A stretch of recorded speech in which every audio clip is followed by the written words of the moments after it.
Hello, everyone, and peace of the Lord to all of you. And I understand you guys, you want to apologize for you are being late, but it's okay. I'm used to it. So I'm not going to ask you why you are late and what you are doing. As you know, Allah is all merciful. He forgives all sin except to worship someone beside him. However, if you like to say Allah and his messengers know best, he don't mind, because Allah and his messengers knows best. I mean, everybody know that, I mean, who is next to Allah? He knows best. Nobody. Muhammad. That's it. So Allah is, I mean, He is so angry from you if you associate the name of a man with him. But if it's Muhammad, just forget about it. He'll love it. In fact, when Allah he got his first chair, as you know, I broke his chair. I mean, not the last one, the one before it. The first thing he did, he started doing graffiti, and he started writing the name of Allah Prophet on his chair. I mean, look at this God, how cute he is. It's like a teenage, a kid, he's in love with the girl, He started writing her name everywhere. On the tree, in the street, in the bathroom, in the toilet seat, on the refrigerator, over his bed. I mean, wherever he go, he write the name of Muhammad. But the Muslim, they say to us that they are not people who worship a man. They worship only Allah.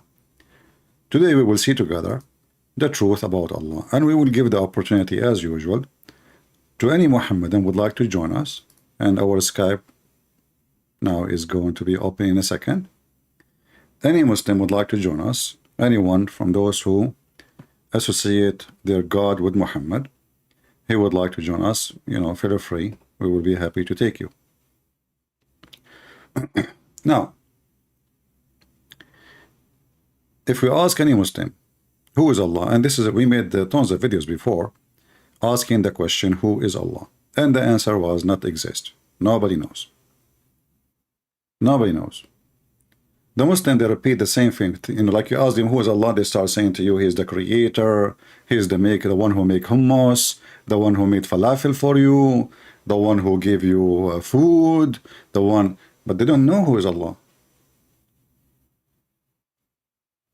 But all religion in the world, if they believe in God, they believe that there's God, He created everything. So who's Allah? When a Muhammadan he speak about God and he name him as a name, many of you, I noticed in the chat, in the previous comment, some of you, because if you are ignorant, like when we showed the verse in the Quran, it says that the Christian believe that the Messiah is a son of Allah. Some funny, uneducated ones, they have big mouth, right away they start saying things which is very funny, showing their ignorance. Ignorance is like a poo-poo, have a lot of smell. You cannot hide it. They said, well, isn't it the Christian believe that the Messiah is Allah? No, we don't. If you mean that the Christians in the Middle East, they are using the word Allah right now, but this is not Christianity. This is after the occupation of the Muslims. They are forced to use that word. When the Quran is speaking about this issue, the Quran is saying that a person, his name is the Messiah, the Christian believe that he is the same person as Allah. You might be confused when you read the Muslim translation like here, as an example.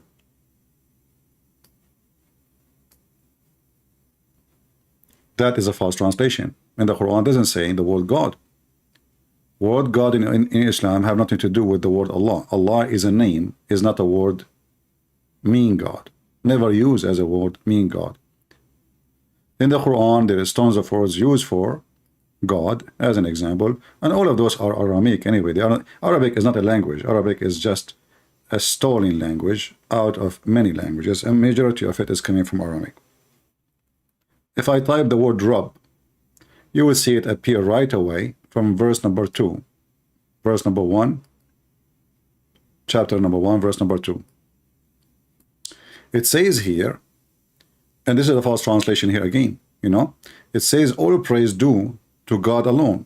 The guy, he cut the name of Allah. Who is the translator?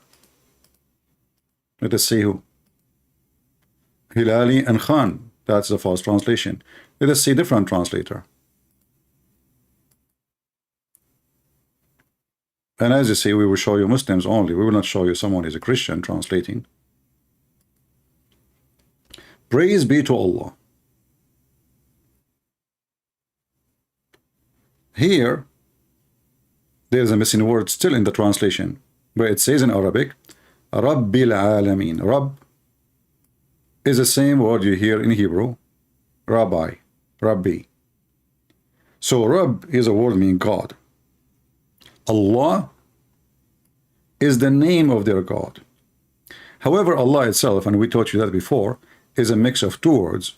But because the Muslims, the Arab, they stole the name from other nation, they do not know really that Allah is not one word. Allah is two words together, and they should not add the word God next to it anymore, because it is Al-lah, which means God-lah.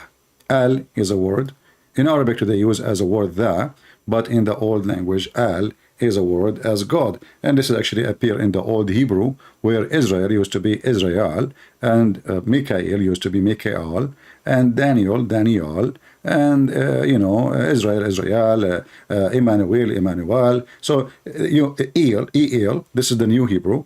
The old Hebrew is Al, and you can go and search it right now. You don't need to listen to me. So the Quran makes it clear that Allah is a name of a person. But the Muslims, they don't even know what the name means. If you notice here with me, different translation says, praise be to Allah, the God of the world. So if it is God, that will be funny, right? Because praise be to God, God of the world. In Arabic, you don't say that. So praise be to Allah. Allah is the person. This is why when the Abdul, the Muhammadan, they say the Shahada, which is means supposedly like announcing themselves as Muslims, they say there's no God but Allah. And what is the word God used there is not the word Rabb, it is Ilah. And this is Aramaic too. La ilah illa Allah. So Allah is what? Allah is the name of the God. So when the stupid Quran says, the Christian, they say that the Messiah is Allah, the Quran talking about, giving us a very stupid mistake, because we Christian, we don't believe that the Messiah is the Father. Same time, Allah is a name. So if the Messiah is Allah, the other verse saying the Christian believe that the Messiah is a son of Allah. And there is a huge difference between what we believe and what the Quran is saying. As you see here, it says, they indeed have this belief who says, Lu Allah is the Messiah. Allah is what? Allah is a person. The Messiah is who? Is a person. The Messiah, they say, the Christian, they say what? According to the Quran, he is Allah. And for sure, this is a stupid mistake, because we don't believe in such a belief. I'm not talking about if you believe in Allah or not. This is no question about it. We have this guy yesterday who tried to call us. Let us take him for a snack.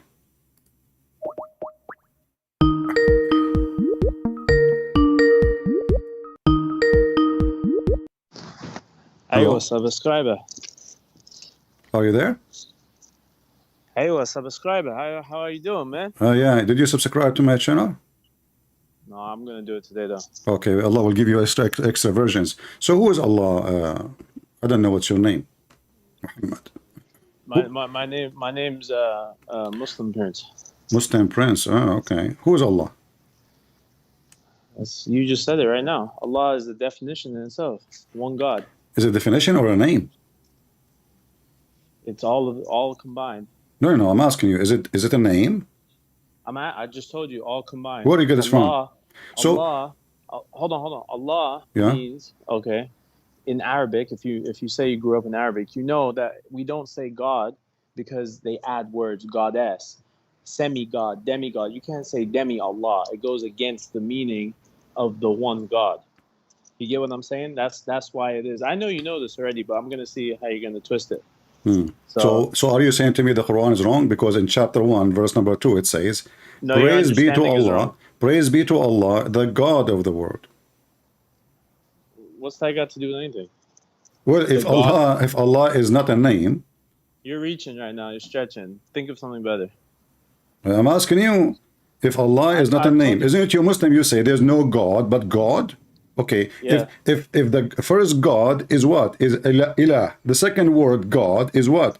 Is Allah. So Allah is a name. Exactly. No, there's no God but Allah. Exactly. So there is. Okay. So is Allah is a person name, or it is just a word meaning God? No, it's even in your Bible, and if we open John 3:16, we can read it together. No, we can open John 3:16 in Arabic together, and this is a false translation. Oh, yeah, so the same as your Quran false translation. In the Quran translation, it says Jesus, but there's no Jesus in Islam. What about Aramaic? There is no in Aramaic there is no such a thing too. Allah never exists in our book. So Jesus this is al-ilah. Ilah is an Aramaic word. This is what we are saying. Sounds very close. So now listen. So now when you say there's no God but Allah, is a name of a person, or it's generic word? Doesn't matter who is he.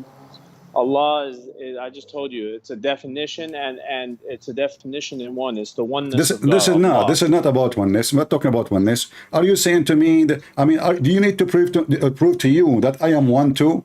This is stupid. So do I need to say there's no Christian prince but a Christian prince, and this is to prove to you that I am just one? This is silly. You are saying there's no God but Allah. So you deny God and then you approve Allah. So who is Allah if you deny God? There is no God but God. You're trying to be funny. Okay, hold on. Get better. So when you speak in Arabic, you say La ilaha illallah. Illa is an exception. Illa is an exception. So when you say illa, yes, it is. It is. We can open dictionary right now. It's an exception. What do you mean an exception? It's an exception. It's an exception. So when I say all students are stupid, illa fulan, illa etc. person, that means illa mean except this guy. So the word illa mean except. So when you say there's no God except, well, you deny all gods. So how he can be the exception if all of them they are not exist? This is a stupid mistake no God in the Shahada. Same time. So if I play for you now tons of Muslim videos saying Allah is a name of the God, is not a word mean God. I don't care if you play me a billion videos where they said it. I told you what it is right now. Okay, Allah, so does the Quran does the Quran does they say? Okay, hold on. Okay, here we go. Does the Quran does the Quran say clearly that Allah is a name? That Allah is a name. It's a name or not? I'm not. I wouldn't be off the top of my head. What kind of a Muslim you are? So let me repeat the question again. You can search Google. Yeah. Does the Quran say anywhere that Allah is a name? That Allah is a name. Okay. Huh? Do you want to tell? You sound like you know the answer. Come on. For sure, I'm a Christian prince. I'm not an ignorant like you, so I'm asking you. You see, you call me. I know your tactics now. I've studied you real good. So you don't dare. I know your tactics. So you don't dare to answer. Exactly. So you don't dare to answer because now if you answer, you will get busted. So now you're saying to me because on your computer you have it ready. You have something ready. If I say yes, I have it in my brain. I'm not knowledgeable. The conversation led us into here, and now I have it in my brain. But you have nothing. So what do you do? What do you call? Okay, is it a name or not? I'm asking you. Does the Quran say that Allah is a name clearly? Does the Quran say Allah is a name? You can ask a friend next to you. You can call a sheikh. I'll call a sheikh. No, I'm calling you. Come on, I'm calling you. You're supposed to. So you do not know? You tell me what you think, and then I'll tell you. You tell me what do you think. You tell me what do you think. What kind of a conversation this conversation is? No. You tell me. Because look what happened to you. Look what happened to you. The Muslim, they wrote an article how to debate Christian Prince. Never say yes, never say no. Tell him what do you want to say. I never saw that, but I know how. Just take a hike. Never say yes, never say no.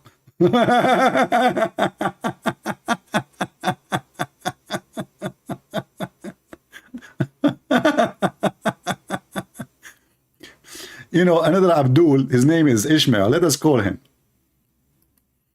Let us see this guy. And he have the picture of Putin too. I mean, he could not even find a Muslim leader to put him. He put somebody wearing a cross to be his picture. Anyway, let us call him. Hello? Yes, my friend. So what do you want to say to us? What do you think? Yeah, so I was bringing up Hosea 11:9, right? Yeah, but why you don't read the rest of it? I'll read the rest of it. Okay, tell me what first of all, what this have to do with my I know, but before we go, why you are asking me to read the Bible instead of answering me about my question? Why you decide? Why the title says Ali Dawah, the truth of Allah. It's a clickbait title. Okay, so do you know the truth about Allah or not? Right. Me? Yeah. What do you mean by truth? What does that mean? Well, who is Allah? Oh, a God, of course. He is a God? No, he is the only God. He is God. Oh, my friend, you are the one who said. You are the one who said, and you know, he is a God. I'm not the one who used the word, the letter A. It's you who said that. Why are you changing the subject? I'm not. Hosea 11:9. Okay, okay. So he said he is not a man. Who told you that God is a man? Let me read you the verse. My friend. Okay. Can I read this? Okay. It says, I will not carry out my fierce anger, nor will I devastate Ephraim again. If you have, okay, my friend. One among you, I will not come against your cities. Okay. Yeah. If you have some internet application open, close them because your voice, or maybe you have a fan. I'm not sure. Oh yeah, I have a fan. Sorry. Okay. I'll turn it off. Okay. Yeah. Can I read it again? All right. I will not carry out my fierce anger, nor will I devastate Ephraim again. For I'm God and not a man, the Holy One among you. I will not come against their cities. Okay. This states God is not a man. Jesus Christ cannot be God. Okay. Let us go. Alhamdulillah. Okay. Alhamdulillah. Listen. So does the same book says in the same old book, the Old Testament we are reading, that God came to Abraham as a man? Wait, repeat that? Okay, I will repeat it slow. God came to Abraham as a man. Yes or no? No, he came to Adam and Eve as a man. No, he didn't come to, no, I'm not talking. I'm not talking. No, where you get to this from? Listen, God came to Abraham as a man. So, no. Do you agree or not? No. All right. How your God how your God in the Quran came to Abraham? Which story are you talking about? When Allah came to Abraham, you do not know? No, he never came to him as a man. That's not true. So how he came? In his heavenly form on earth. In heavenly form? What does that mean? Can you, what is that? What does that mean? It can't be comprehended. It's in his God form type of so thing. How Abraham comprehended? Have you ever watched The Prince of Egypt? Like when they I'm asking you how you can, like if you're saying to me, nobody can comprehend Allah. So how Abraham comprehended Allah, and he knew that this is Allah. He doesn't go into a material form like flesh, right? He goes into, but he can still speak to people. He can speak. How come he did not speak to Muhammad? Through the angel Gabriel. He did through the angel Gabriel. No, angel Gabriel is not Allah. And if Allah want to talk, no, the angel Gabriel is the messenger. He was bringing the message. So you just said that your God Allah, he spoke to everybody, but he didn't want to speak to Muhammad. He did speak to Muhammad. So he was. When? I just explained it. Where? You just told me. You just told. Angel Gabriel. This is not. My friend, there's nothing scattered through. If he sent him an angel, that means an angel spoke to him. Muhammad never spoke to Allah. But the angel is not giving its words, its idea. It's giving what Allah has said. Allah has said what? The verses of Allah. Allah has said what? All of the verses that were revealed in the Quran. What revealed in the Quran? There's nothing in the Quran. I'm asking you. This is why I'm asking you. Okay, hold on. You see, I will go. You see. Look, we are going in cycle now. So, who is Allah? You said to me in the Bible it says God is not a man, but no Christian believe that God is a man. The Bible teach that God. Yes, you do. Hold on. Listen. The Messiah. No, the Bible says that God humbled himself, so he came and he took the flesh, the form of a man. He humbled himself. So when we speak about God, we are not worshiping men. God, he came to us in the form of a man. Hold on. In your Quran, did the Spirit of Allah came as a man? Allahu Akbar. You just said God is not a man. You just said it. Jesus is not God. We don't believe. No, Jesus is the flesh. He is born from the flesh of a man. Okay, John 1:1. Listen. What does John 1:1 say? Exactly. You see, you get yourself busted. In the beginning, it was the Word, and the Word was with God. And then in verse number 14, it says, "And the Word become." So he is not a man. Become. So he took a form of a man, so he can humble himself, so we can see him. For no one can see God as he is. And your Quran even stealing that from the Bible. So listen now. Allah, Jesus is God for sure. Allah is not. Why? Is Jesus a man? Hold on. He took a form of a man. He humbled himself. I just show it to you. I'm asking you now. Do Allah take the form of a man? No. So how come your Prophet Muhammad saying that the Dajjal, who is claiming to be the false Messiah, he looked like Allah? And this is the hate in front of you. Dajjal is not a man either. The Dajjal is a man. My friend, he is the false Messiah. You Muslim, you keep saying the Messiah is a man. You are saying the Messiah is a man, the Messiah is a man, the Messiah is a man. So this guy coming, claiming to be the true Messiah. This is what Al-Masih al-Dajjal mean. Dajjal mean liar. So he is the Messiah, the liar. Nowhere in Islam teach Antichrist. How do you know he's a man though? Listen. Here we go. You're a prophet. You're a prophet describing. You're a prophet describing him. Read. Are you blind like your prophet or what? Read it. He is describing him as. No. Where's the hadith? It's in front of you. Okay. Where can I find this? In the flea market. Where? Is it on stream? What? You said Dajjal is man, so I asked you for the surah or hadith. I'm showing it in the screen. Okay, let me read this. Aren't you looking? I see it. Okay. I'll read it. All right. That I am afraid you may not understand the Antichrist is short, hen-toed, woolly-haired, one-eyed, and eyesightless. So let me ask you a question. How many people do you know with one eye? You're a prophet. Okay. This is not a man. This can't be a man. It's one-eyed. So hold on. You never heard of somebody have one eye? First of all, potato. He is not one-eyed, you idiot. He have one of them is eyesightless, which means he cannot see. So you are dummy. You do not even know how to read.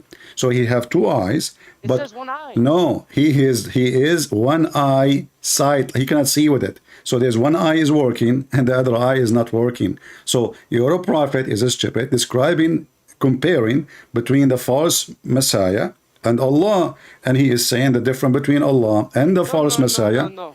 You are the same guy called me before. I remember this. No. I remember you now. Listen, Mr. No. Listen. So listen. So why Muhammad saying that I am afraid that you will be confused and you will worship the false Messiah? He just described a short man. Here's why. Why? In Arabic, it says, in Arabic, my friend, listen. Do you know how to read or not? Well, let me answer the question. Do you know how to read or not? Here we go. In Arabic, here it says, رجل. You know what رجل mean? رجل mean a man. Let me finish the question. No, you said to me, you said, where he said he is a man. It's in front of you. رجل قصير. رجل is a word mean man. Do you agree? No. No, listen. This is Arabic language. What do you mean? What do you mean no? Hold on. Boy, my boy. Listen. This says man. Potato. However, right? Do you have woolly hair? Let me ask you a question. So now you agree. So you agree now he is a man. So why your prophet comparing between the false Messiah? No. You're a liar. You are a liar. I did not say that. I said a woolly hair is like a man. This okay. is like a so man. listen. Does it say here? Does it say here? Hair, okay. Listen. Does it say here in front of you in Arabic, a man? Does it say that or not? I highlighted the word for you. Okay, it says, guys, yes. He said yes. Thank you. So it says he's a man. But why you keep saying he's the man? What's wrong with you? So your prophet in Arabic says he's a man and he is short, and then you keep saying to me, he's not a man. He's not a man. Are you mental? He's like a man. He's like a man. So did your prophet say he is like a man, or he said he's a man? Listen, potato. Did your prophet say? Did your prophet say? Did your prophet say he is like a man, or he said he's a man? This is bullshit, dude. You're such a liar. Just because so you Muslims, you Muhammadan always you like to add words. Listen, look what you Muslim you do. You add words to fix the stupidity of your prophet. So you are saying now your prophet is a donkey. You had to add. Well, I don't care if you have one eye or two. Why he is afraid that you Muslim will worship a man? This guy is a man. He is claiming to be the Messiah. You are a prophet afraid that you will think he is Allah. But you said to me, Allah is not a man. But as you see, Allah and this man, there's no difference between them except one eye. They would be confused. I'll explain. What? Here's why they would be confused, right? They wouldn't be confused because Allah looks like a man. They'd be confused because the Dawah would be powerful. That's why. So it's possible for Allah to be a man. Are you saying that? No, I'm not saying that. So why the Muslims? So why the Muslims? Why the Muslims? And why he describing his physical shape? And he is saying the difference between them. He did not compare between the power. He compared between the look. Your God is not one-eyed. So he described the first person, who is the false one, and then the second person is Allah. The only difference between them, your God is not one-eyed. So Allah is short. He have a curly hair, a woolly hair. He's not deep-seated. He have a big ass. This is Allah. So you Muslims worship Allah. He is a man, obviously. Do Allah have a foot? Does Allah have a foot? Does he? No. So why you Muslim sheikhs say he have a foot, he have a hands? Huh? All of that is in the heavenly realm, not on earth. Not on earth. Okay, hold on. So are you saying to me, so when Allah he come down to earth, he leave his feet up in the heaven?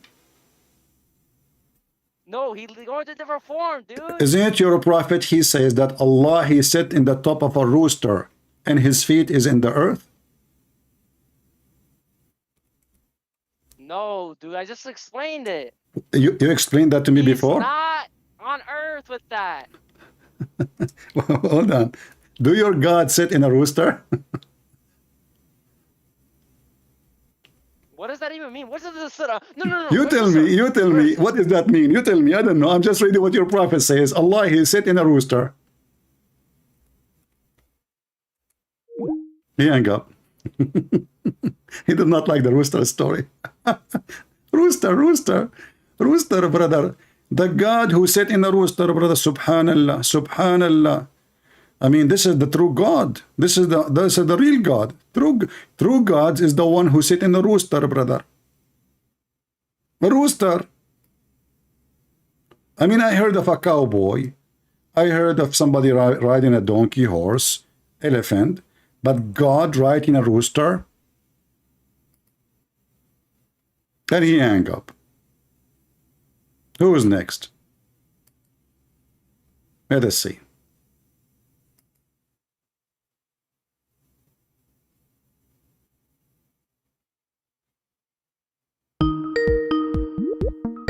hold on.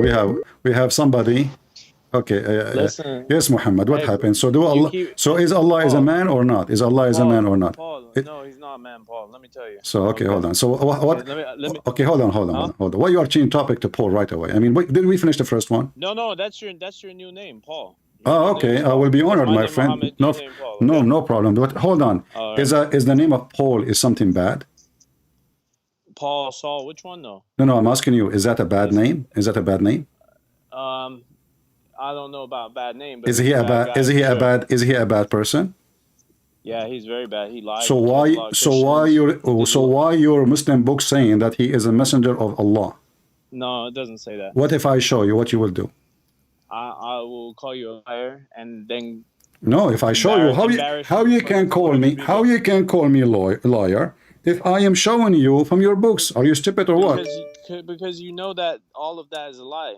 It's munkar. You know what munkar means? Okay, listen. I just said I will show you that from your Quran. Look at you. I just said I will show you. Listen. Akhi. I just said to you. Listen. Don't call me Akhi. You are not my brother. You're a potato. Listen. I don't have potato brother. Listen. So. If I show you from your books that Paul, you are the one who called me Paul. I did not open the topic about Paul. I even me. No. I'm going to get you busted each time you call me. You Muslims are a bunch of potatoes. You do not know what you are saying. What if I show you? What if I show you? The only one have a phobia is you Muslim. You have a phobia from music. You have a phobia from a cross. You have a phobia from the Bible. You have a phobia from dogs. You have a phobia from you have a phobia from everything. You have a phobia from lizard. Even your God, his enemy is a lizard. This is how small your God. So now don't change topic. If I show you now in tons of verses in the Quran speaking about Paul, what you will do? Tons of verses. We can get there. Let's talk about the No. Let us finish this one. Let us finish about Paul. Is Paul? And then we'll talk about Is Paul in the Quran? Yes or no? Let's have a proper discussion. We are having a proper discussion. Is Paul? I'm going to show everybody that you Muslims are a bunch of liars and you don't respect your religion. Because if you respect your religion, you will not deny what is in your books. So all of you. Show me Paul's name in the Quran. Okay, here we go, guys. He just said, all right. Okay. So, guys, show me his name in the Quran. Did you say that? Show me Paul's name in the Quran. So, come on, quick. If I don't show you the name of Paul in the Quran, you Muslims should not speak about Paul in your interpretation for the Quran, correct? Show me Paul's name. I'm asking you. If Paul is not in the Quran, what? Listen. So if Paul is not in the Quran, then you Muslims should not have his name in the interpretation for the Quran, saying this is speaking about Paul. No, don't show me Ibn Kafafa. Don't show me none of that. Why? What's wrong? What's wrong? Listen. What's wrong about Ibn Kafafa? I busted you. Okay. So let us listen. We will put it in the screen. Let me find you the first verse. Here we go. And this is your tafsir. This is not my tafsir. No, it's not up to you. It's not up to you, my friend. Here we go. See, here we go. So you just said you Muslims are a bunch of liars. You put in your tafsir. Use what you said. You said Paul is in Quran. Yes, in the Quran, because if he is not in the Quran, if he is not in the Quran, why you Muslims say that this is about Paul? Here we go. Let us open the page in the front of everybody. And you are welcome. Why you don't want Quran? Why you don't tafsir? What's wrong with tafsir? Because tafsir is an opinion. It's just like the book MacArthur. Okay. So why you Muslims? Hold on. So why you Muslims, in your opinion, this is a Muslim scholar, not anyone, not a YouTuber, saying this is about Paul, but the stupid you say no, it's not. Here we go. This is tafsir. This is tafsir al-Alusi. This is listen. This is tafsir al-Alusi, volume number 6, page number 101. It says here, Ya Hibbai. This is your Muslim. Listen. Fake Arabic. You brought the fake Arabic. This is fake Arabic. Funny. This is fake Arabic. No, it's the fake tafsir. You're funny, bro. What do you mean fake tafsir? What do you mean fake tafsir? Listen, here we go. I will use Google Translation in front of everybody. Here we go. Google Translation. Let us see if this is fake tafsir. Okay, here we go. You said first. You said it was in the Quran. Interpretation. I will show you tons. Hold on. Interpretation of Al-Alusi, page volume number 6, page number 101. Did I give you the reference? Yes. Is that a Muslim scholar? Big deal? Yes. Does it say Paul? Here we go. It mentioned even John. It mentioned John. And he said, we are the children of the Almighty God. And you will see here the name of John. And you will see here the name of Paul. And you got busted, even the name of Matthew. Listen.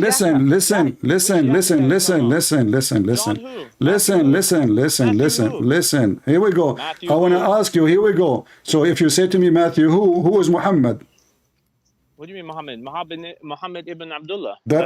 Comes from his. That is in the tafsir. That's not in the Quran. What do you mean? Everyone knows his name. No, hold on. Well, everybody knows who is Paul, but you do not know because you are a donkey. No, but you don't even know. You don't even know. You see, a second ago you said to me, "Show me who is Paul. Who is Paul? He is a son of who?" Now I ask you, is Muhammad in the Quran? So listen, does it say? Okay, we are recording. People will have fun. Okay, does it say in front of you that Paul he sent the letter? Does it say Paul the apostle said in his letter to the king of Rome? It's in front of you. That's not anything Quran though. You're trying to confuse these so why you Muslim scholars saying this is about Paul and John and Matthew, but you Muslims you don't accept Paul. Say what? What does it say about Paul and John? It's in front of you. Here we go. The disciple. It says the apostle. Paul the apostle said. Paul is a fake apostle. Listen, how he can be? Listen. Here we go. It says in front of you. In front of you. Pauline Christianity, bro. I study Christianity. Matthew said. Christ said, love your enemy, bless those who curse you, do good to those who hate you, and pray for those who persecute you. You're reading it wrong. Everyone knows that. This is your website. Let me post the link. Let me post the link for everybody, so everybody will laugh at you. Do you want me to give you? So how many reference you need to give you? Like 50, 60, 70? Listen. How many reference you want me to show you from your books? That Paul. Well, this is Quran because this is interpretation for the Quran. If it's not in the Quran, listen. If the Quran never mentioned the word Paul, so why you stupid cleric scholar saying this is about Paul? Can you tell me? No, I don't. First off, I don't even. Why? No. You need to tell me. An opinion of a scholar, they can be wrong. Okay, and so your prophet you're a prophet. You're a prophet. Have an opinion too. Here we go. Yeah, just like the Reverend. You're a prophet. Listen. You believe that? We don't believe anything coming from false men, my friend. False men like your prophet. Listen. That's you. You're the false. Listen. Here we go. This is now. This is now. Batata. Okay. Shrimp. Yeah, Mr. Shrimp. Zaytuni. All right. Here we go. Zaytuni is the name of a Muslim university. We laugh at it. So listen. Yeah. Here we go. Let me post the link. Let me post the link. Now I know where you're from. Let us post the link for everybody, and everybody will laugh at you. See, I try to speak to Muslims to consider them adult, but as you see, they are kids. I mean, even their mother, the mother of the believer, she is 6 years old. She is 6 years old. The mother of the believer, she is 6 years old. So did I give you a reference and proofs? Okay, potato. You said Paul. Just let your dad call me. Let your dad call me. All right. Next Muslim. Who's next? Let us take the next one. I have tons of reference. Paul is all over the Quran. A bunch of potatoes. You are talking to Christian Prince. Be careful. I have all your laundry. I have even the leftover condoms of Muhammad. By the way, in case you do not know, the first people in the world who wrote in their books about condoms, it was the Muslims. If you don't believe me, challenge me and I will share the reference. The first people who wrote in their books about using a penis of a donkey or a cut-off animal for sex toy is the Muslims. If you don't believe me, ask me and I will show the reference. Challenge me. The first one who speak about having sex with watermelon is the Muslims. If you don't believe me, no, don't come. You are just a kid. I want an adult.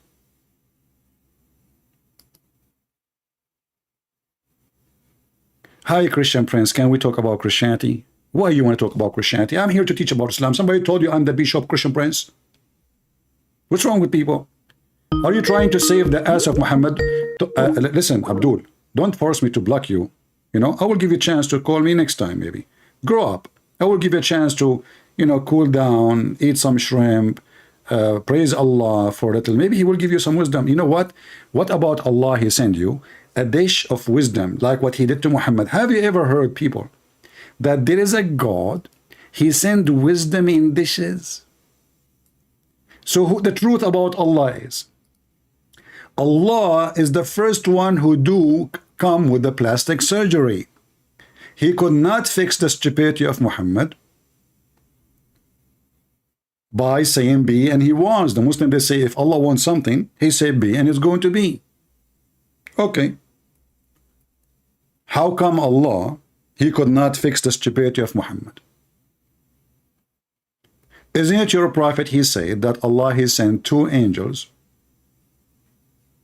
and those angels, they install wisdom and faith after opening his chest and clean. Okay, so then I have to block you now. Sorry, I have to block you. You are just being stupid. You see, I give you a chance to talk like an adult, but you don't want to talk like an adult. So I have no time for you. Let us see the hadith.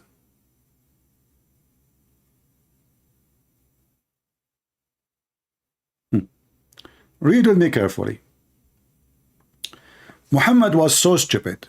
I mean, you see those Muslims who call me, those are smart comparing to Muhammad. Seriously. Muhammad reporting for us how Allah, he sent 2 angels to do some buttocks of wisdom. This is not buttocks for the face. No, this is for the stupidity of Muhammad. And to fix even the faith of Muhammad. So Allah, he sent 2 angels. One of them is Dr. Jibreel. Jibreel, he put Muhammad in the floor. The other guy, he sat over his feet. They put him next to the water of Zamzam. They cut off all from here to here, which means from his throat to his testicles. And by the way, Muhammad, according to Muslims, he have testicles. I don't believe it.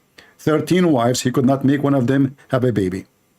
Anyway, he was shooting blank, obviously. It was in the wall. Then he took the material, all the material out of his chest. Material, what is that exactly? I mean, my friend, the muffle, Ushugman, engine, piston, screws, the dynamo, the wires, the tube, U-tube, I mean, whatever is stuck there, you know. They took all the material in his chest. Look at the surgery, man. I mean, nothing left there. His chest and his belly is totally open and empty. They put it in the side. And then Jibreel, you know, he put like his legs in the water of Zamzam and he start washing it, brother. I mean, this is so good. Isn't it beautiful to see, you know, in old days, you know, women, they used to go to the spring of water or a river, you know, they take their laundry with them. You know, it's a village, nobody is strange. And the woman, she will lift up her skirt a little bit and she will put the stuff between her legs and start doing the laundry. All right? And this is exactly what happened with the Prophet Muhammad, peace be upon him.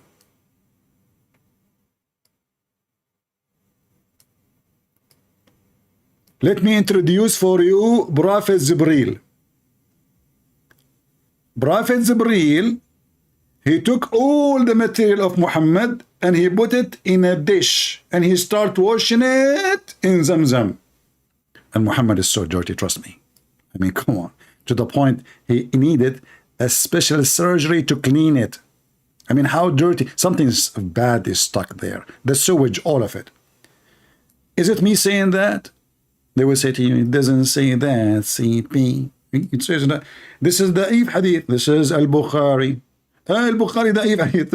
Anything is embarrassing is Da'if Hadith for the Abdul. Abdul.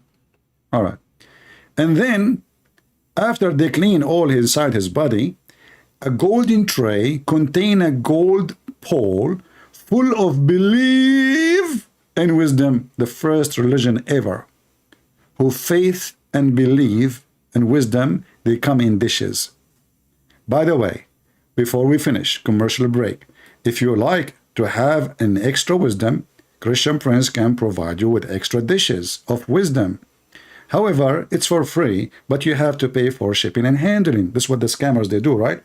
And like Mimi Hijab, he want to sell you the necklace seed. And Lily Dawah, he want to sell you halal cat food. Like, what the heck is that? Halal cat food. I mean, even cats, they have halal food for Muslim. Brother. How in the world, you Muslims, you have halal cat food, brother? I mean, what's wrong, brother? What's wrong? Halal cat food. You know what? I heard all kinds of stories about things Muslims they do. And, you know, like innovation they have, you know. Like Lily Dawah, he have even product made by a prophet of Allah. If you eat it, you will become a hero. I'm serious. You know, look at this product in front of him. Brother and sisters. Boxing, when I'm jogging, when I'm doing bodybuilding, this can benefit you. It's Shilajit from Nature's Blends. As you guys know, I get my honey, my black seed oil, and many other supplements from them. It has 86 plus minerals, including zinc, magnesium, selenium, fulvic acid. No camel urine? Have you ever seen Abdul is making a video, is not selling something? It's a product. Islam is a product. Everything for sale. God for sale. Religion for sale. Muhammad for sale. Abdul for sale. Where is the halal cat food, Abdul? You know, later he will tell us about the miracle of the Quran. They are not exist. So as you see, Allah cannot be God. The truth about Allah is a fiction idea. If Allah is God, He can create Muhammad from the beginning to be wise. If you read this story alone, actually, you will notice that Allah, He is sorry for He created Muhammad, and now He noticed that Muhammad is not qualified. He's so stupid. So what we need to do? We need to fix him. Muhammad, he don't have good faith. Muhammad don't have wisdom. And now we need to do a plastic surgery to install wisdom in his chest. How? They stuff it. Listen carefully. It's not me who's saying it. It says, bowl full of belief and wisdom was brought, and then Jibreel stuffed his chest and the throat, blood vessels with it. And here you notice, by the way, I don't know how fast you are in noticing, Muhammad is still stupid. Why? The proof in front of you. Muhammad, he mentioned this story after the surgery. And you can agree with me that this story is so stupid. So if this is Muhammad after the surgery, how stupid he was before the surgery? A smart person, he will never mention such a story. But this is Muhammad after the surgery, saying, admitting that he is so stupid to the point Allah needed to send angels, and first they have to clean his chest. It's full of material which is not good, dirt and garbage. And now Allah, He decided to stuff his throat. I mean, do you see where wisdom is? Is in your throat, your chest, in your vessels, blood vessels. You know, when I went to the laboratory like 100 years ago, they took my blood. They find, you know, baklava, 80%, coffee, 95%. Christian Prince, your number doesn't match. Hey, come on, let it go. Bread, 97%. And then, you know, and they find zero wisdom. Zero. No wisdom there. I went to Amazon. This is 100 years ago. I searched wisdom pills. Wisdom pills. Nothing came. No wisdom pills. What I would do? That's embarrassing. I searched for wisdom food. I found it. It looked like Allah, he fixed every problem by dish of food. Do you remember when Muhammad, he says he was the most weak person in intercourse, which means boom boom. In case you do not know what boom boom mean, it's the F word. If you don't know what the F word mean, go watch Two Donkeys. Or go to the channel of Andrew Tits. There you will know what boom boom is. I think this is maybe the best advice. So Allah decided to fix Muhammad boom boom issue. What he did, he sent him a dish of al-kufayt. What is al-kufayt? Shish kebab. He sent it with an angel. The angel delivered to Muhammad. Assalamu alaikum. Prophet Muhammad answered. Christian Prince, first of all, I told you not to come to my house. It's stupid, Muhammad. This is not Christian Prince. This is Jibreel. They think to me, I know your voice. And I read it in YouTube. Muhammad, you listen to me in YouTube. This is not this. I am the original Jibreel. This is the Christian Prince. He is copying my voice. Listen to me carefully. I don't believe you. And what is the proof that you are a Jibreel? Okay, you eat this dish, shish kebab, and your penis will be like woo woo woo woo woo woo. And now Muhammad, he ate the dish of shish kebab. Still, he cannot do it. I mean, what the heck with this religion?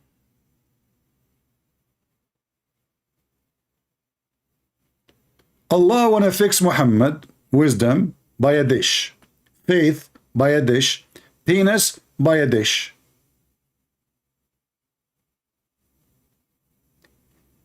Did the Christian Prince lie? Challenge me. Just try it.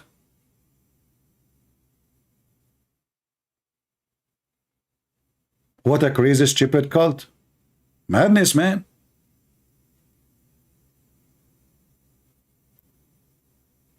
And now Muhammad, after they installed the dish in his blood vessels and throat and his chest, and this dish, as you see, is full of wisdom and belief, especially the belief is killing me, man. You know what? I was not a good believer one day, but then I opened my refrigerator. Actually, it wasn't my refrigerator. You know, I'm a sleepwalking person. I think it was the neighbor refrigerator. I'm not sure what I ate. And then suddenly I wake up. Smash Allah, I became so smart. Where is the video on Dawah over? My friend is still there. We just changed the icon. It just 2 days ago. Just go there. Go there and download it. Stop asking. So guys, listen, I mean, this is true. If you eat dish of food sent by Allah, and you know, look, the fish, listen here. You notice that Allah, he cares for gold. It's a dish made of gold. Allah will not send a dish made from aluminum. Are you kidding me? Or like those dishes you get them from Walmart for plastic, you know, like $1. No way. A dish full of faith and wisdom. Cocktail. Gold. So beautiful. It's so beautiful. If you eat my dish, I grant you a wish. You became so hish like a donkey. You eat that dish, you grow so fast. You became so wise like monkey. You eat like Muhammad, you drive like Muhammad, you will be arrested like monkey. What the heck with this religion? This is so powerful, so true. This is gold. This is what they say to you. This is gold. What the heck was that?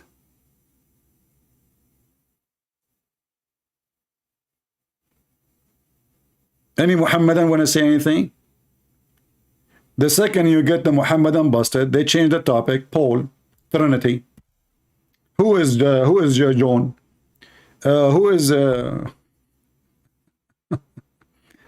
Jesus Christ? He put his head in the floor, prayed. My friend, just to show you how stupid you are. You see, I never notice how stupid the Muhammadan is until I start debating them. Honestly, in the beginning, like, you know, you see them, they are normal people like everybody. Until you see them start drinking camel urine, praying in the top of a car like a goat, praying in the corner in the park, or in front of a bathroom where people coming from the bathroom and their feet is full of poo-poo. Listen, so first of all, this is not how Jesus he pray. You Muslim, you put your head down and your ass is up. Everybody knows that every single Jew, when they pray, when they want to surrender to God, if we can use that word, they lay down in the floor. They don't bow down, up and up, down, up, down.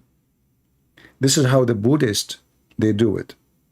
Actually, I have videos. I should play them and transfer them to my computer. Secondly, I will use your sentence now to prove Islam is false. How? You stupid, you idiot. You Muslims, you came 600 years after Jesus. So now you are saying to me, you are proud that you copy Jesus? Not Muhammad. So you are saying to me that you Muslim, you don't pray as Allah told you. You pray as Jesus did. Because where we can find your prayer in the Quran? Can you show me? Just to show you how stupid you are. Same time, let me get you busted. Is it your prophet? Once upon the time. Sit down, sit down. Take a break, take a break. Like, don't breathe heavily. No, listen, listen. You will be fine, you will be fine. Once upon the time, Muhammad was praying.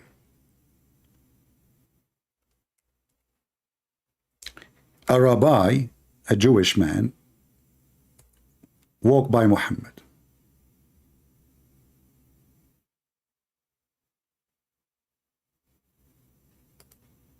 The Jewish man, he said to Muhammad, he was praying. He said to him, Muhammad, this is how we do it. What he said? This is how we do it. What your prophet said? Sit down, act differently.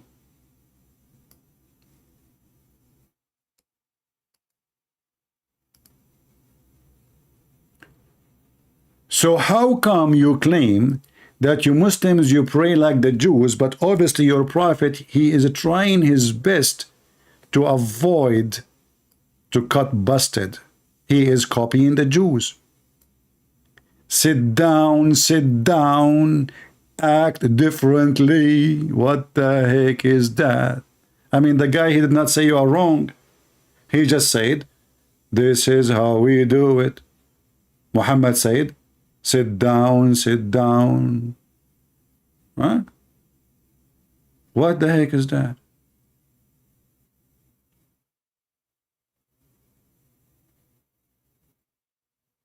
And here it says that the one who mentioned that is a Jewish rabbi. It's in the front of you. So what the Jew is saying to him, Muhammad, we know you are trying to copy us. What Muhammad, he said, act differently. Do you see it? Act differently. Sit down.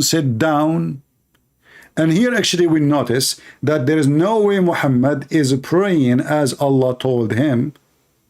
He was just copying the Jews. Because if Allah told you you pray this way, then it doesn't matter who said to you we pray like that. You keep praying like that. Correct, guys? Do you notice how fast Muhammad is changing the way he pray? Did you notice?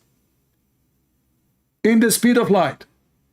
The rabbi, he just said, this is how we do it.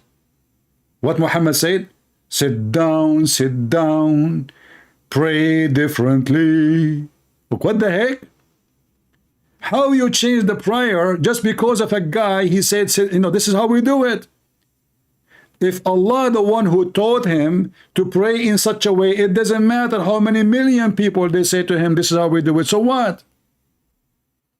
But because Muhammad, he knew he is a fraud, and he was copying the Jews, and he is trying to build a way to pray. Oh, they don't know how to pray. Those Muslims, this guy is making a religion. He's making up a religion. The same as fasting. The first time he come to Yathrib, he saw the Jews fasting. He said, why you are fasting? They said to you, this is the day where Moses, he passed the sea. He said, you know what? Oh, this is our day then. We copy it. And then he promised the Muslim, if you fast this day, Allah will erase your sin for the year to come and year to past. And now because Muhammad, he knew that he is a fraud, immediately he changed the prayer. Right? Most Christians nowadays say Jesus is a Jew. Which is religion? Is he Christian or a Jew? Again, another stupid question from a Muslim. Abdul, Christ is born between the Jews. How he can be Christian, you idiot? Do you know what Christian mean? Christian is someone follow Christ. So Christ was following Christ? Have you ever heard of a Muslim, he is smart? I never met one. So you want the Messiah to be Christian? You are an idiot like your prophet. This is what happened to a Muhammad, and when he squeezes his brain, he will have a diarrhea. Mission is impossible. Do we have any Muslim want to join us?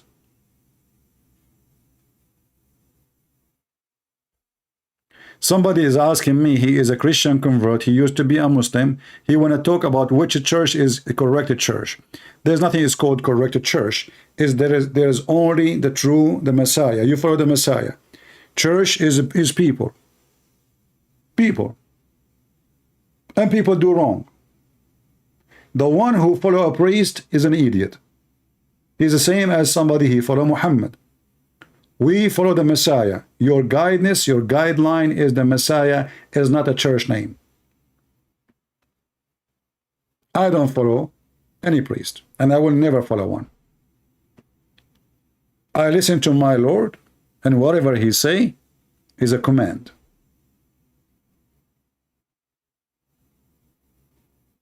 I don't care if your church is a Protestant or Orthodox or Catholic.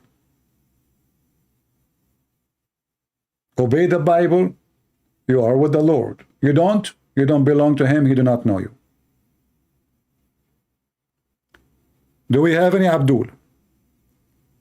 And by the way, this is a question, a Muslim, I am assuming this guy is a fraud.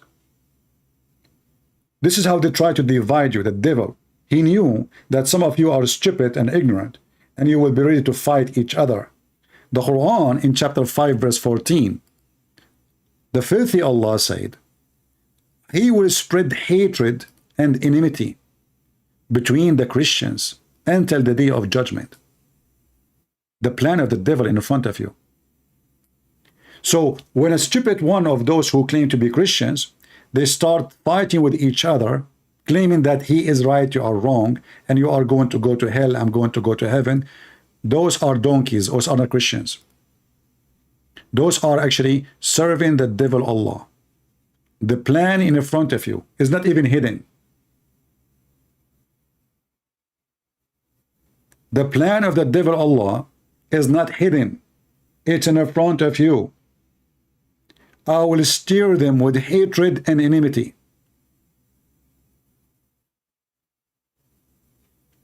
But this plan can work only with those who decide to follow hatred. But you cannot be Christian and you follow hatred.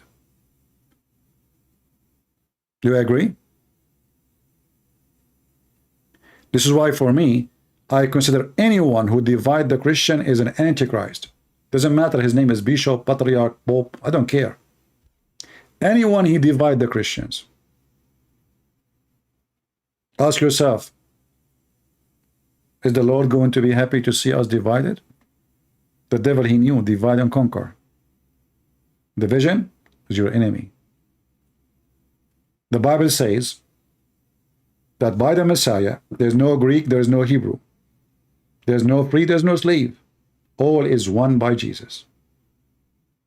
So Jesus, he destroyed all differences between us.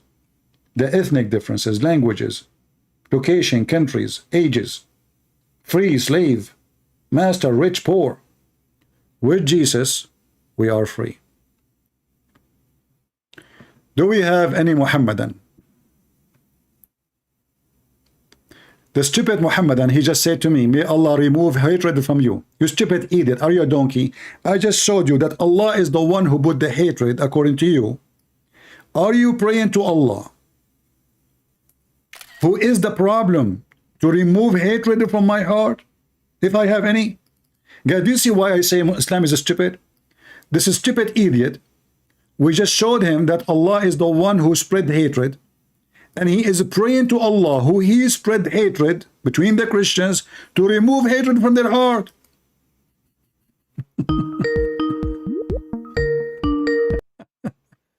Hello? Hi, good morning. I'm Christian friend. Hey, Saad, how are you? Yesterday, I didn't know what happened to you. You left. Yes, I had some family members actually coming over. So All right. I had to actually. So what do you think about what happened? What do you think? Did you decide to leave Islam or not yet? Well, I kind of actually spent the whole day yesterday Yeah. after my family left, and tried to actually had a little bit of research, and I do have a little bit of questions, if that's okay. Sure, go ahead. Okay.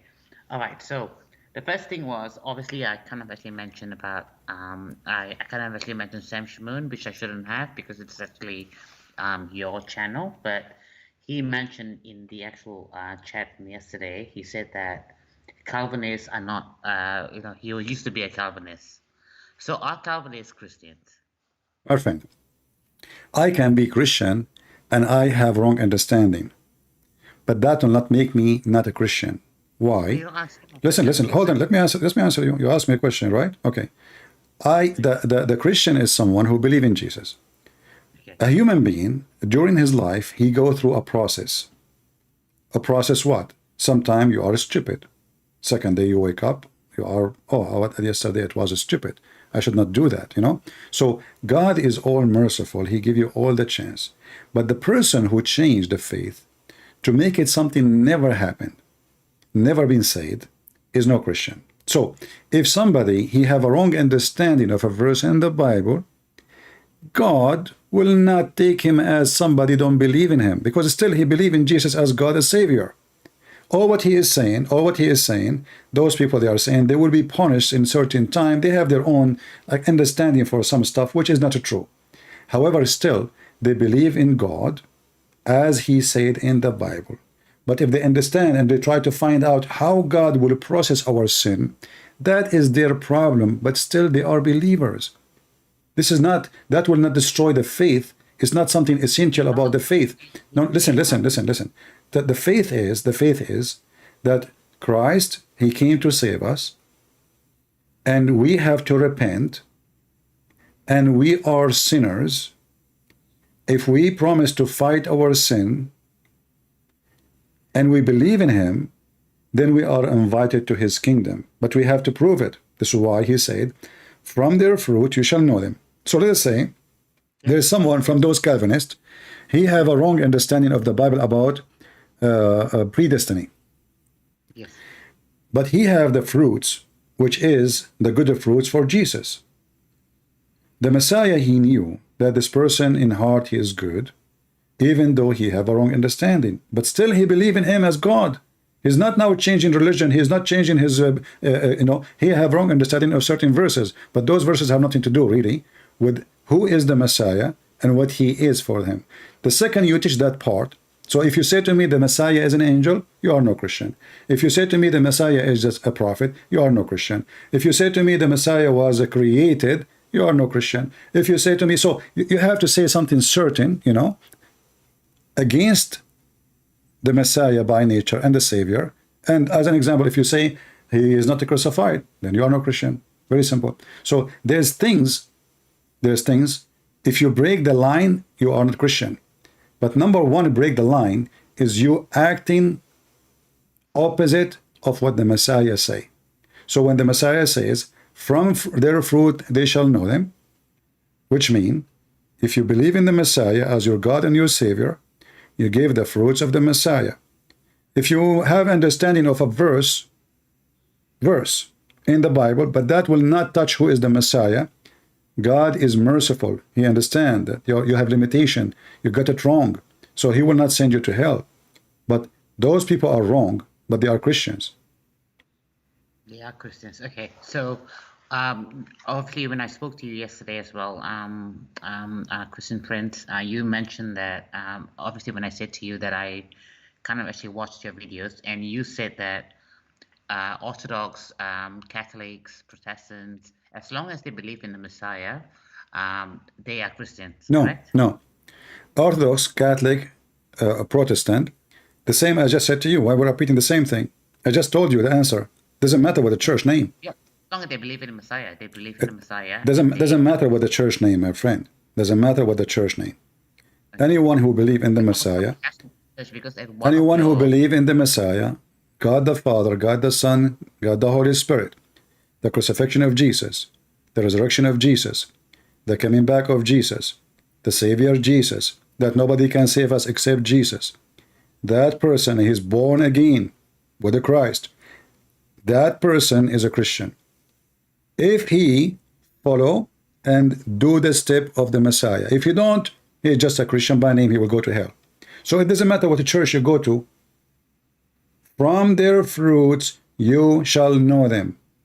Correct. Yes, I fully understand that, and I believe in that as well. I think from your fruits, because in terms of what you actually do in this world, because this world is actually, you have to actually one day, all of us going to die anyway. So I fully agree that with that. But in one of your videos, you said that you should get baptized.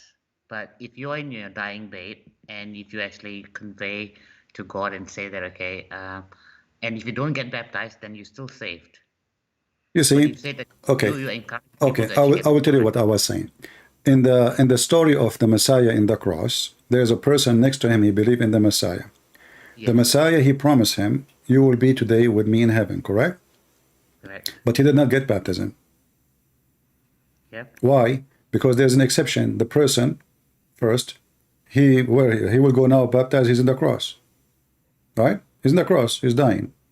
I mean, where he will go? No, listen. Baptism is a condition for someone he is able to do baptism. As we said, our God is not the God of ritual, and he is not the God of superstition, and he is always going to support you by your act and your fruit. So if you can't do baptism and you refuse to do it, that means you don't want to be Christian. But if there is no possibility, listen, if there is no possibility to do baptism and you die, and you believe in the Messiah, you are Christian.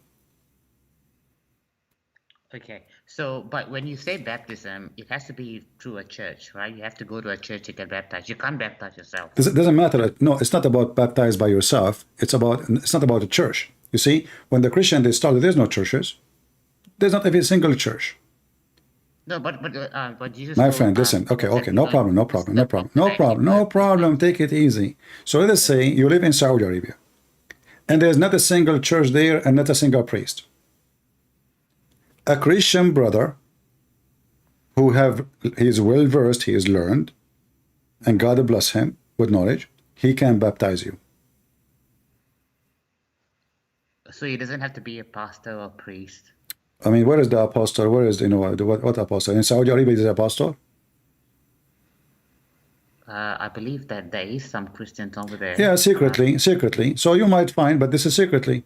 And usually, it's hard to, nobody will announce himself to say, I am a Christian minister and have a church. They do it in their closed houses, etc. Like 2 years ago, the first time the Saudi, they have a Christmas celebration. First time ever, So when the church is open, then people, they can go and get baptism legally, officially, and things will change. But for now, everything is done secretly. So getting baptism, depend in your condition. If there is a church is open and there is a priest to do it, why you want to go to me? But if there's nobody else, and you might die tomorrow, and you want to be baptized, you do it.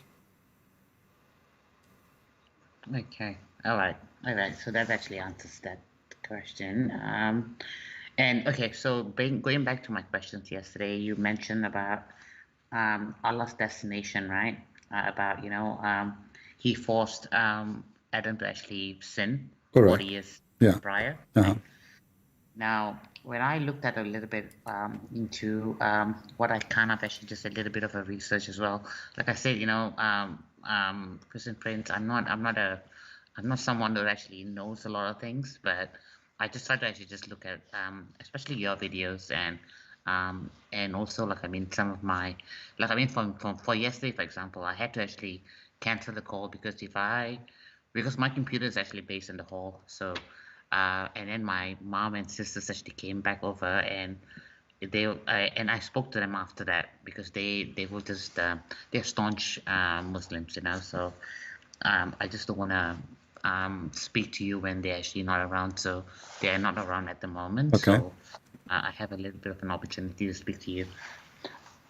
So in terms of the when I was actually looking at this, when Allah predestination about what Moses said to Adam and said that you sinned and you actually created this this problem for all of us, right? Mm-hmm. And Adam said that well, Allah actually destined for me 40 years before. Now, what I've actually researched is predestination and knowledge, because you said that God always have knowledge on what is going to be happen, right? For each of us, right? He knows what's going to be happening. For example, when you're going to die, the will to die. For example, if I'm going to be dead tomorrow, he knows that's going to be it's going to happen. I can't kill myself today because he even if I kill myself today, he knows that that's going to be happen, right? Correct? No. Do you believe it now? No. In your religion, if you kill yourself, it is destiny from Allah to kill yourself. It's not about knowledge. You see, you keep mixing between knowledge and destiny. Predestination and knowledge is actually the same thing. No. That's not true. Because you see, if I wrote your history, which you should do, there's a huge difference between writing your history which I know. As an example, I can write now a book of history about someone like Muhammad. Let us say I was in existence in his time, and now I have the knowledge. Muhammad, he died yesterday. I decide to write a book. So now I'm not God, right? And I am writing about what I knew about him, history. Now you assume that your God, he knew the future, but that will not change anything. That means he is not involved in your action. But destiny is not like that. Destiny is you decide the action which will be done in the future. It's not about knowing.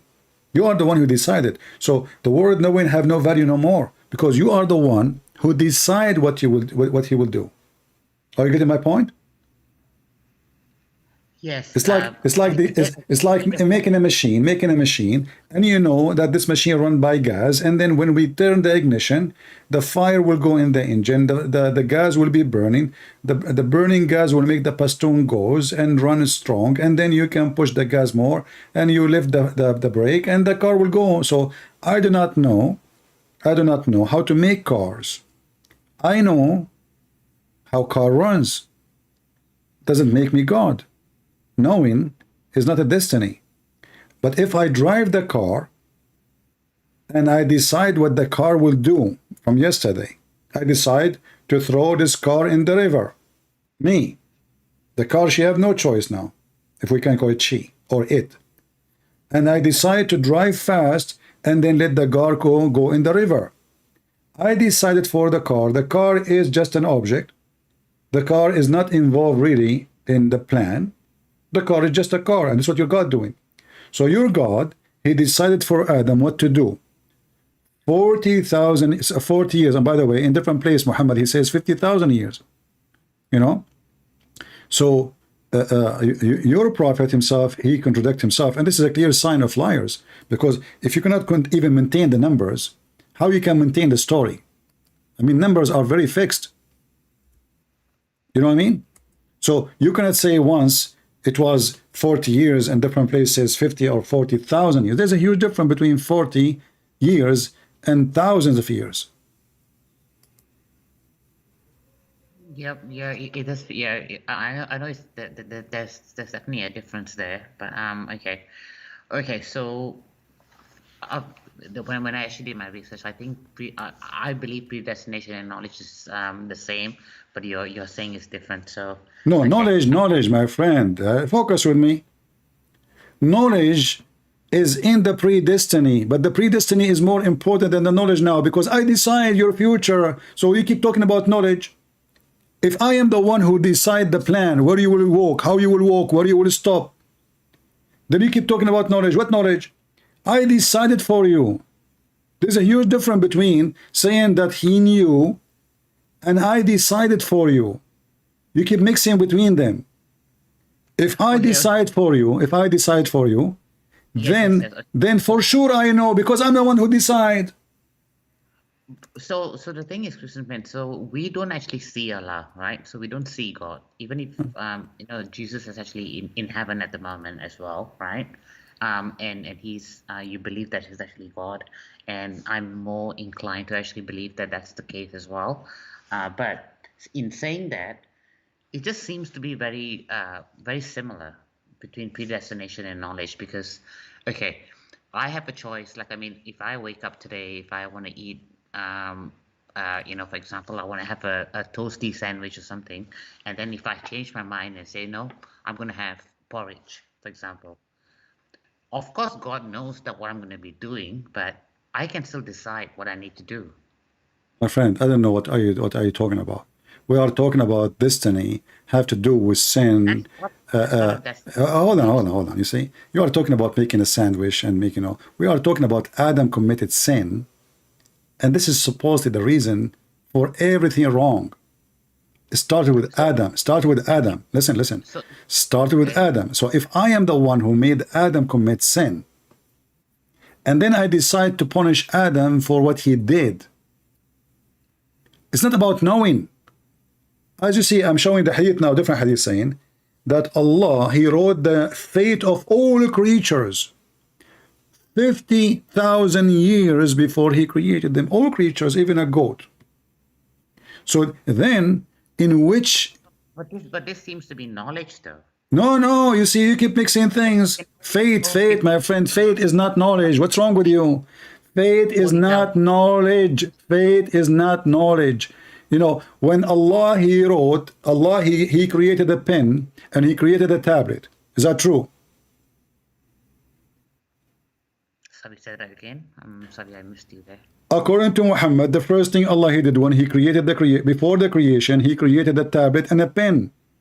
And then he told the pen to write the fate. So now the pen knows, because according to Muhammad, the pen is a creature. And the tablet knows. Does that mean they are God? Because he is the one, the pen is the one who wrote the fate, and the tablet is the one who contained the fate.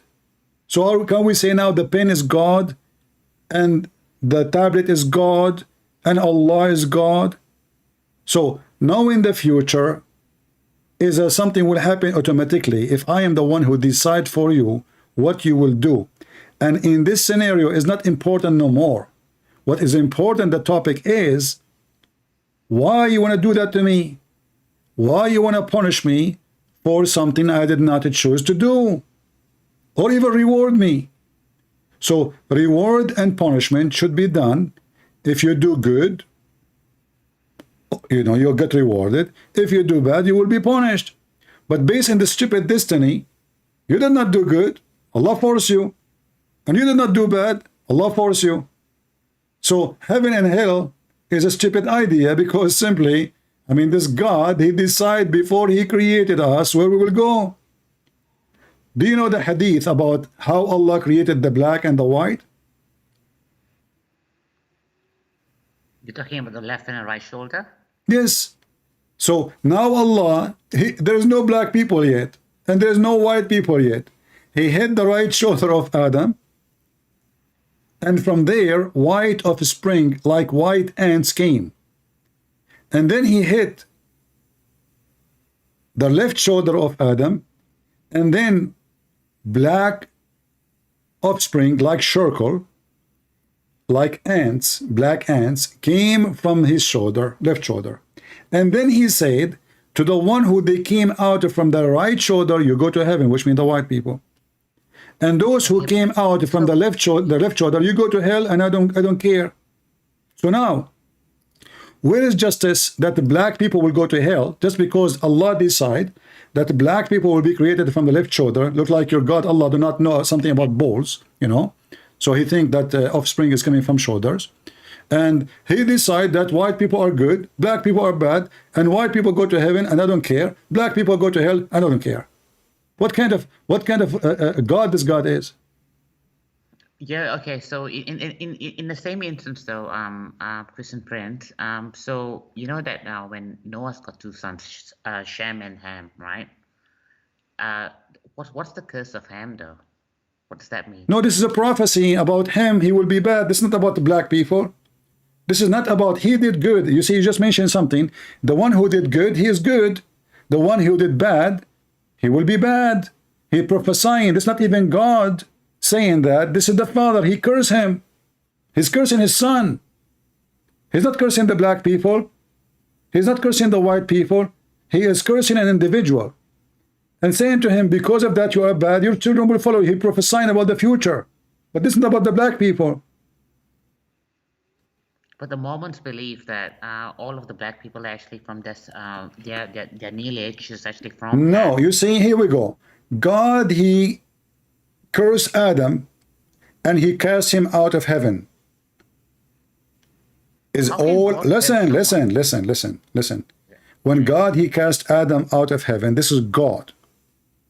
When a man, he curse, if I curse my son, does not make all his sons. I can say whatever I want. I am angry from him.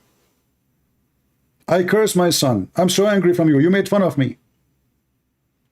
But this is not God talking. This is a man who is angry. And this man himself, he did bad too. I mean, why he's drunk? Why he's naked? So, if you want to read a story, you see that the Jews, when they write the story down about what they knew, they are just telling you the story as it is. But all of us, we knew that being a black or white have nothing to do with being good or bad.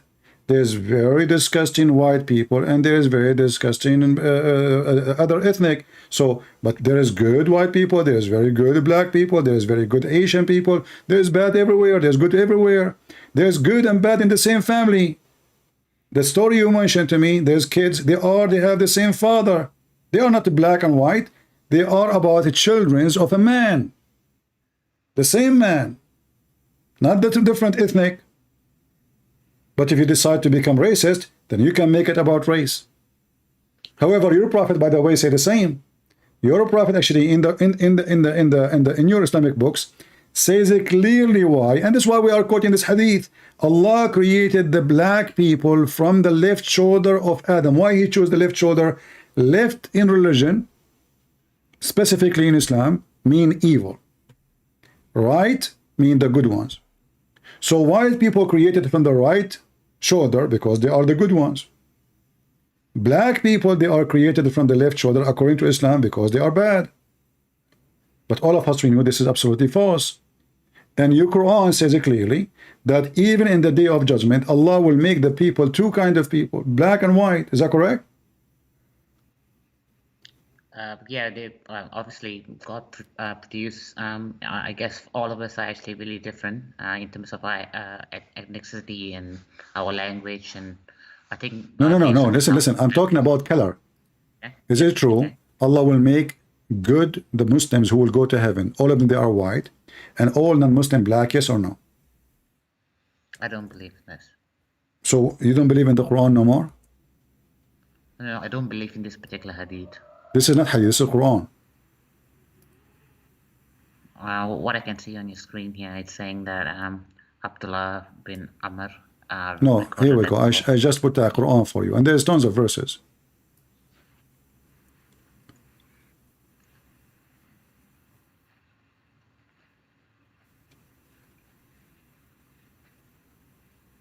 chapter 3, verse 106.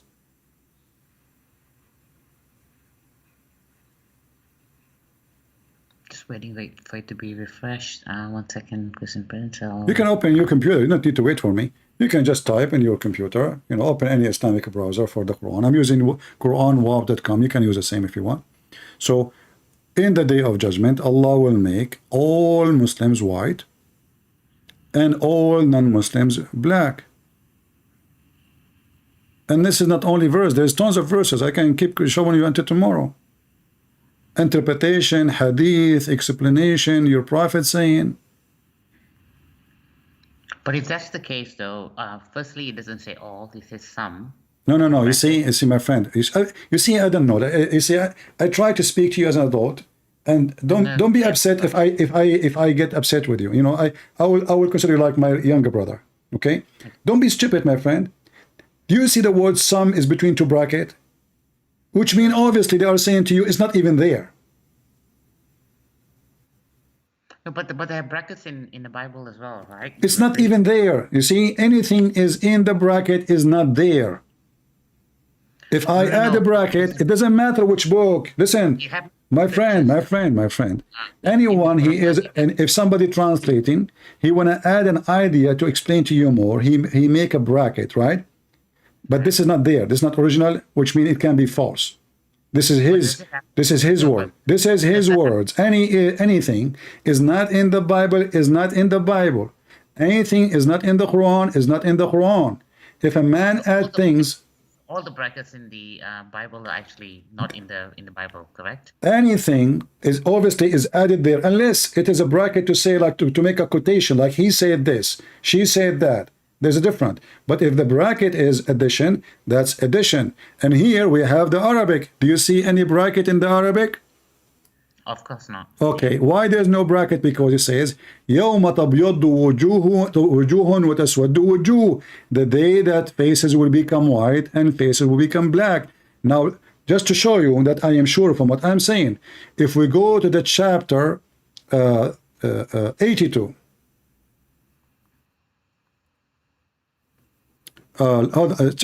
chapter 27, verse number 82. This is 87. This is 27.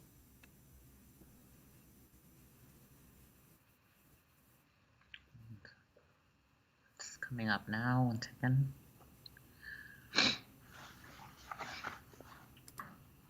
The chapter of the ants.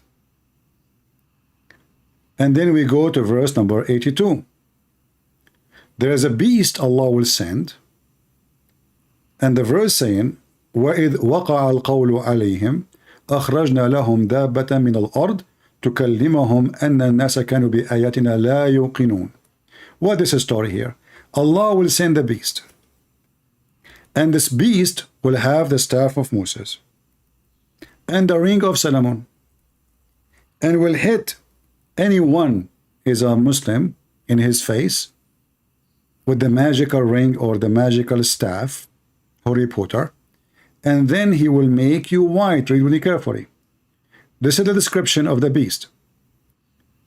Its head like the head of a bull, its eyes like the eyes of a pig, its ears like the ears of an elephant, its horn like the horns of a stag, its neck like the neck of an ostrich, its chest like the chest of a lion, its color like the color of a tiger, it is haunches like the haunches of a cat, it is tail like a tail of a ram, it is legs like the legs of a camel, between each pair of the joint distance of a 12 cubit. Now we have a very funny cocktail. The whole zoo became one animal. Now, it will bring out with it the staff of Moses and the ring of Solomon, and will no believer left. No believer left. Do you see it? No believer left without making a white spot in his face, which will spread until his face is shining white as a result. And there will be no disbeliever left without making a black spot in his face, which will spread until all his face is black. So do you see here some, or it says none a believer left? This black is a result when then people trade in one another in the marketplace, and they will say, how much is this? Oh, believer, how much is this? Oh, believer, and the members of the own household sit down together to eat. They will know who's the believer. Yeah, so people now, they will know each other by color. Disbelievers, all of them, they are black. Those are the bad people, supposedly, according to your religion. And the good people, they are the white one. This is your God. Which means no one will enter heaven unless he is white. Allah will make all the believers white. This is a reward. Black is not a reward. Black is a penalty.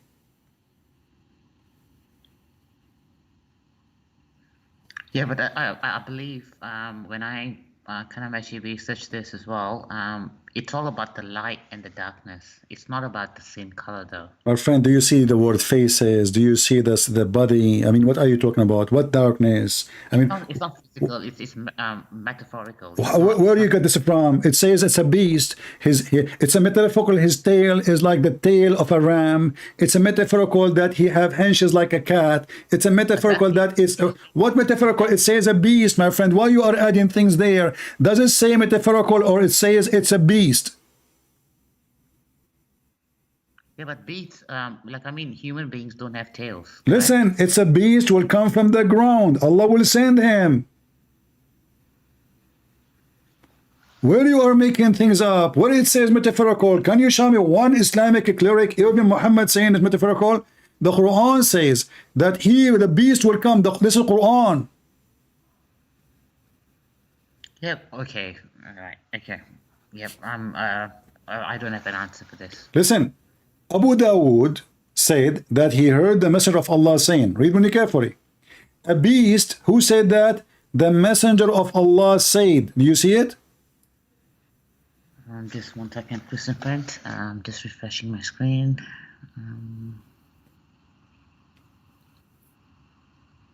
Should be coming up soon.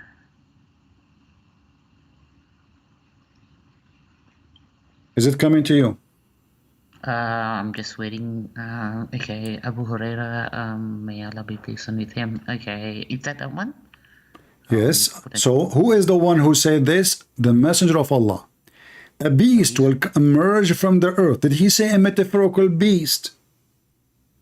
Did he say the staff is a metaphorical? Why you Muslims, you add things just to duct tape the stupidity of Muhammad? No, see, for example, Christian Prince, in Revelation. My friend, that the whole book is metaphorical. He did not see really. Listen, the whole book is metaphorical there, and we Christian, we agree upon it. But you Muslim don't agree upon what you are saying. Not a single Muslim say this metaphorical. You see the difference? So all of the book of Revelation is actually metaphorical. It's a metaphorical for what will happen in the future. Yes.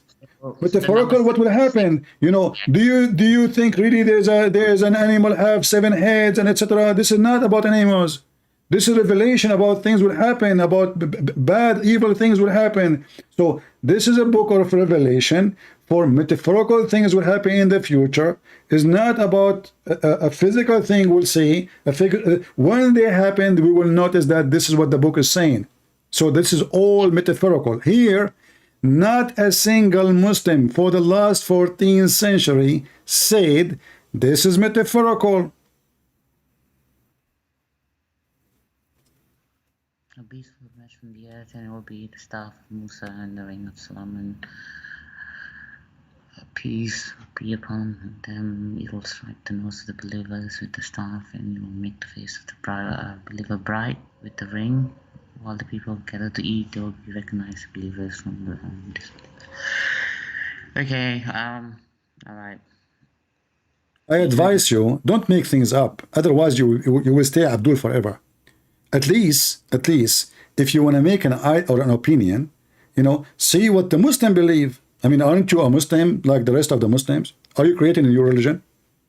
I'm not creating any religion. Okay, so do the Muslim believe this metaphorical? No. Did your prophet ever say it's a metaphorical? No. No, see, Christian Prince, there's a difference between being a practicing Muslim and also No, there's no getting different. There's no different. You see, we are talking no, about no, no, no, no, no, no, no. Listen, there's no there is no different, because it's not up to you. It's not up to me. It's not about a practice or not practice. It's about what Islam is. This is a religion. It exists before you, and what it is, it is. It's not up to you practicing, not practicing. You guess as you wish. You make things as you wish. You know, you come up with an answer as you wish. It's not up to you. It's not up to me too.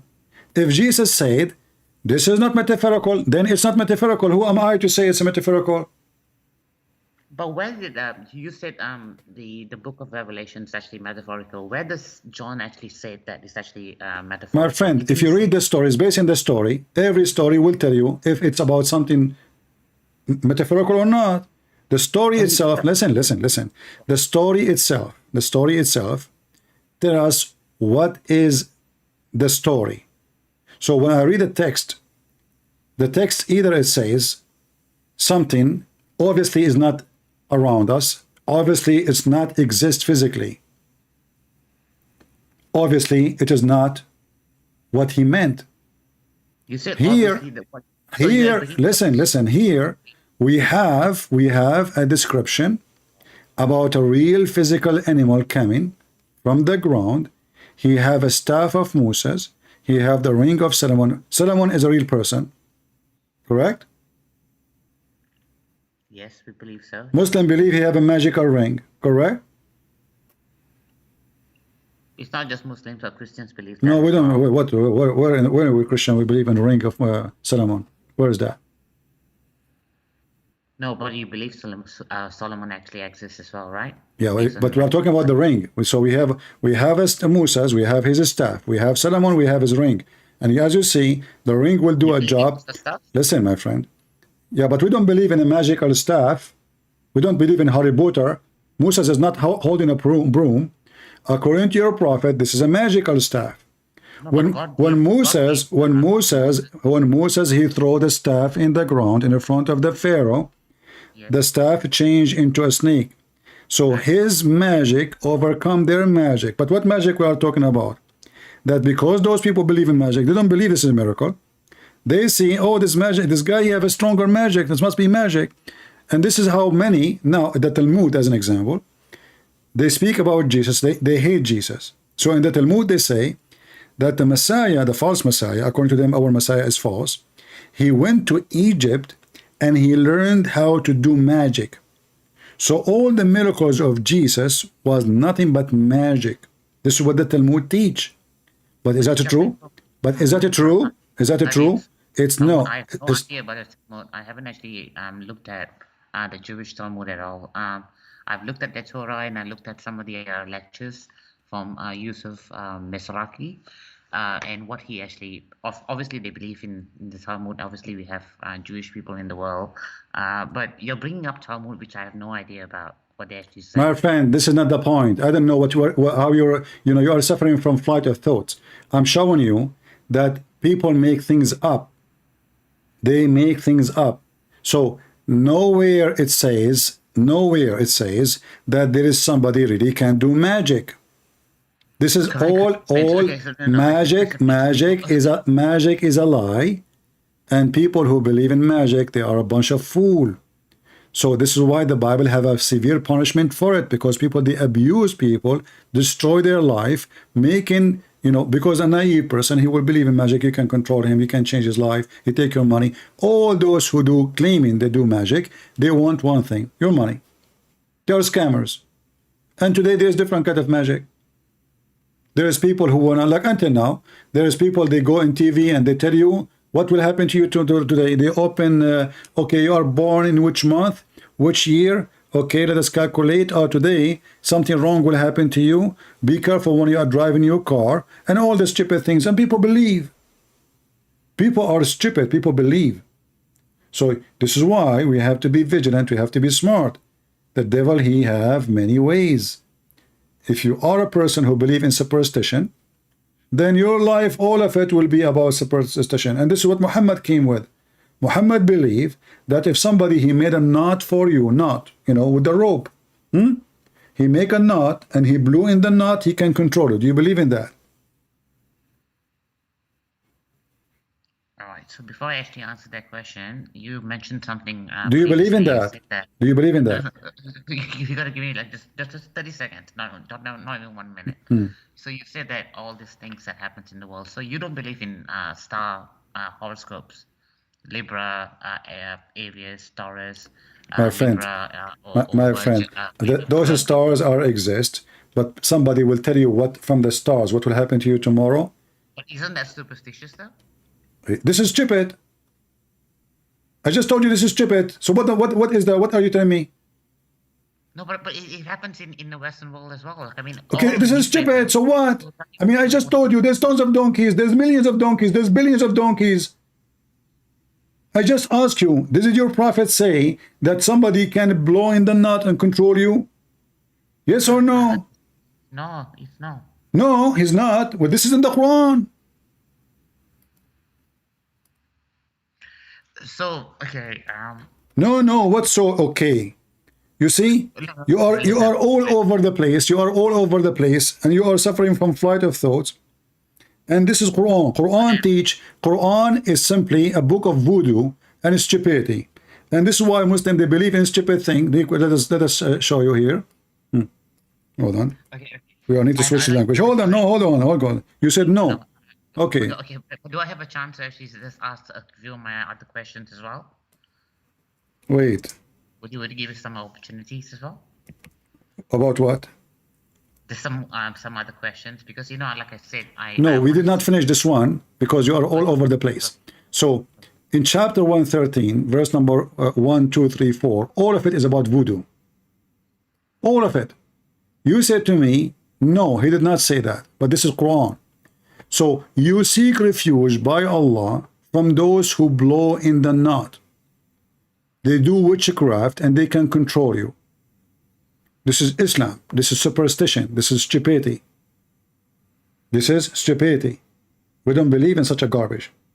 Not only that, according to your religion, your prophet himself was controlled by somebody by taking hair from his body, and Muhammad, he start acting stupid. Even he cannot have sex with his wives. He imagined himself having sex, but in fact he was not. If we go in the hadith, you will see, and according to the story, your God Allah took him 12 months to take 12 knots on the prophet. So there's a guy, he made 12 knots on him. And Allah, he is so good to fight magic to the point, took him 1 year, 1 month for every knot to take it off. So Muhammad, according to the story, he was under black magic for 1 year. And what happened in this 1 year? According to Islam, not according to me. Muhammad, even when he have sex, he is not having real sex no more. His life became a delusion or illusion. Read with me. The prophet continued for such a such, imagining that he had done a thing, but in fact he did not. Waiting. I know I've seen your video about this particular hadith okay, as well. So this is superstition Islam is all over the place. Your God is a superstition God. Did you hear about if you enter the bathroom with your right foot, that shaitan will play with your anus? Yes or no? Okay. What? Yeah, I know I'm having difficulties with this. It is quite I think because we live in a modern world now, I just believe that you got to be a good person, and for example, so because I mean, just if you don't mind, just me just telling you something, right? For someone, for example, a Muslim guy, right? So I'm not saying me, but I'm just giving a bit more of an example. He does his prayers. He doesn't actually harm anybody. He gives money to charity. He goes around. He's not calling people nudges or whatever. And he's just being a kind of follow the law of the country that he actually lives in and treat everybody equally. You're saying this person is actually a bad person just because he reads. My friend, is that wrong? A Muslim is somebody will not do any of what you said, because if you don't call me najis, then you are not a Muslim because you reject the Quran. If you don't want to follow what the Quran is saying, your prophet, he said, when you see a Christian in the road, اضطروه إلى أضيقه, which means force him to walk in the sewage. So if you are a person who is nice to the Christian, nice to the Jews, nice to the Hindus, nice to everybody, you obey a law which is not Islamic law, you are not a Muslim no more. So why you are considering yourself a Muslim? This is not about you. A Muslim is somebody, follow Islam. A Christian is somebody, follow Jesus. Very simple. A Christian is not somebody with a cross, or even he is a priest. It's a person who do as Jesus said. So if you do as he said, love your enemy, forgive them, forgive the one who, did wrong to you. Even when we pray, we say, Father, forgive to us the same as we forgive to others, which means in Christianity, in order to receive forgiveness, you have to learn first how to forgive yourself. Otherwise, you don't deserve to be forgiven. Why I want to forgive you, but you yourself, you don't even forgive people for less bad things did to you. But the bad things you did to me as God, you want me to forgive you. So in Christianity, the first thing you learn, you forgive and you love. So if you are a person who don't want to hate the Christian and the Jews and to harm everybody around you, and you don't want to call them najas, you don't consider them kuffar, you don't consider them bad people, so you don't agree with the Quran. The Quran says that the Christian, the Jews, non-Muslims are the worst of the creatures, the worst than animals, an-am. Your God called them an-am, which means animals. Your God called them pigs and monkeys. Your God called them najas, dirty, filthy. So if I say to a Muslim, you are najis, he will be upset. He will say, oh, you are discriminating me. You are. But he said to me, it's okay for him. He doing it for me every day, and it's okay for him. He never bother. For me, though, Christian Prince, for me, say, for example, I live in Australia here. We had a bushfire and everything like that. We go out of our way to actually help all human beings. Okay, give them food, give them a little bit of shelter. Community, even contributing a bit of cash, just to make sure that human beings and in the people that actually we are living in that particular country are well. We don't look at people's skin colors or you are not a Muslim. You are not a Muslim. You are not a Muslim, my friend. Because if you are a Muslim, you can do what you call good only. Listen. You can do that according to Islam only if you want to fool somebody to convert to Islam. So let us say you see somebody is a homeless, but he is not a Muslim. You can come to him and offer him food, and then you start telling him about Allah and His Prophet. So listen. So the whole point is not about helping the person. Is about you're being selfish. Islam make you selfish. Listen, I will tell you why. So a Muslim is promised that if he made somebody convert to Islam, Allah will give him extra reward. So now the Muslim, he want to work hard to get more reward, more virgins, more boys. So he is not really caring for God, he cares for his selfishness. He don't care for this homeless, he cares for his selfishness. So even when you do good, it's not for good doing, for your selfishness. In Christianity, no.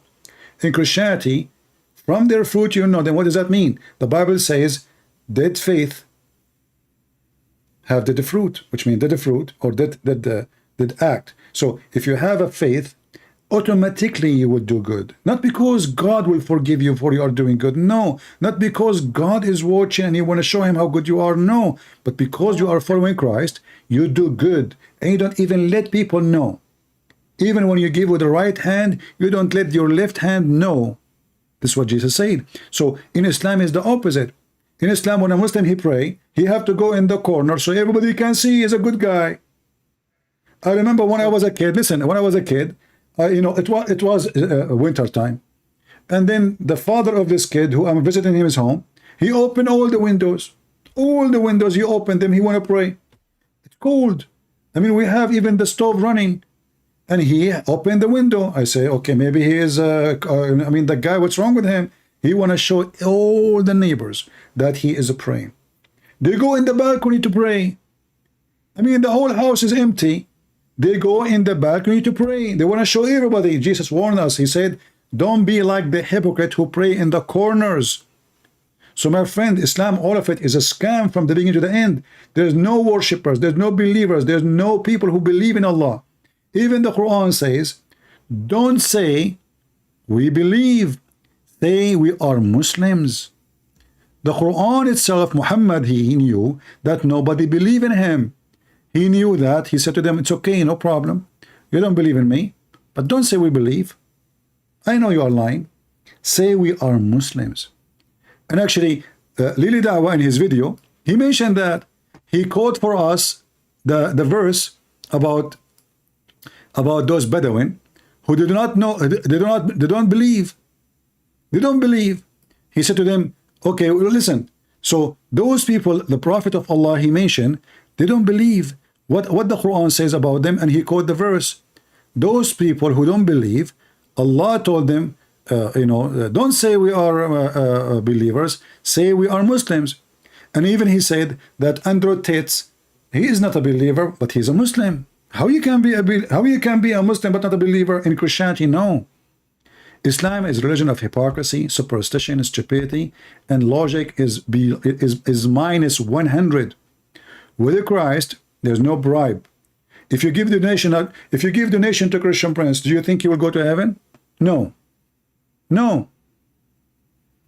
If you give donation to Christian Prince and he was homeless, do you think that will make you go to heaven? No.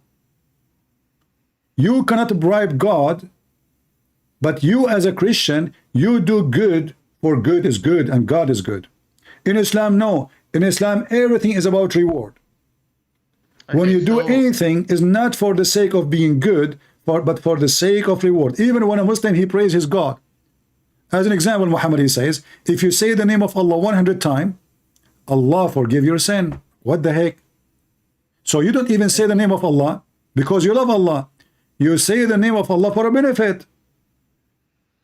Okay, so Christian Prince, so it's basing on your particular example as well. So obviously you've heard of Mother Teresa, right? So she spent all of her life in India trying to look after orphan kids.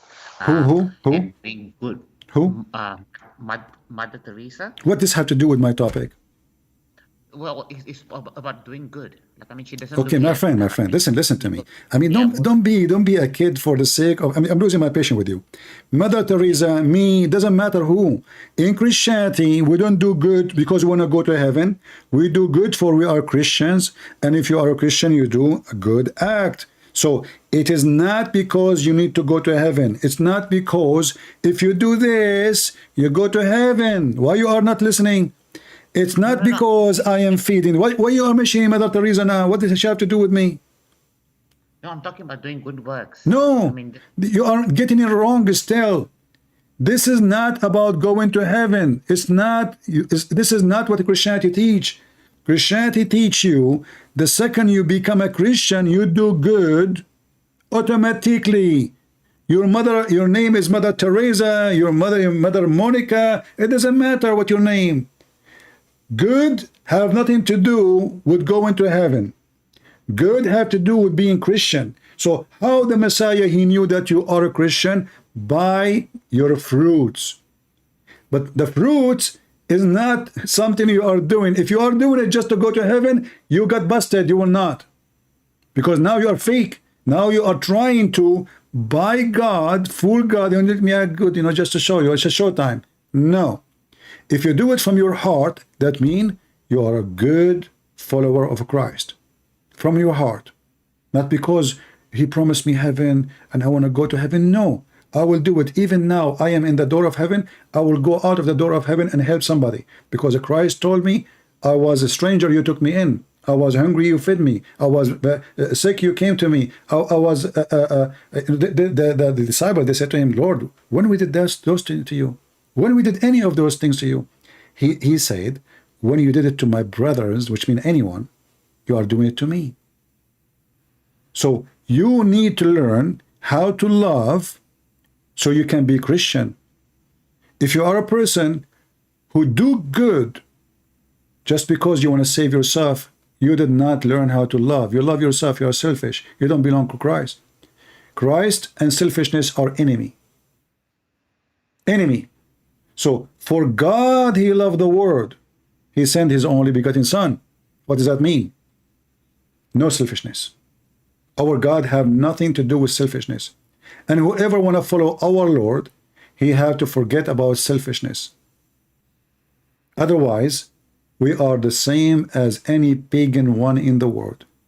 We worship ourselves. We claim we believe in God, but the reality is we only care for ourselves.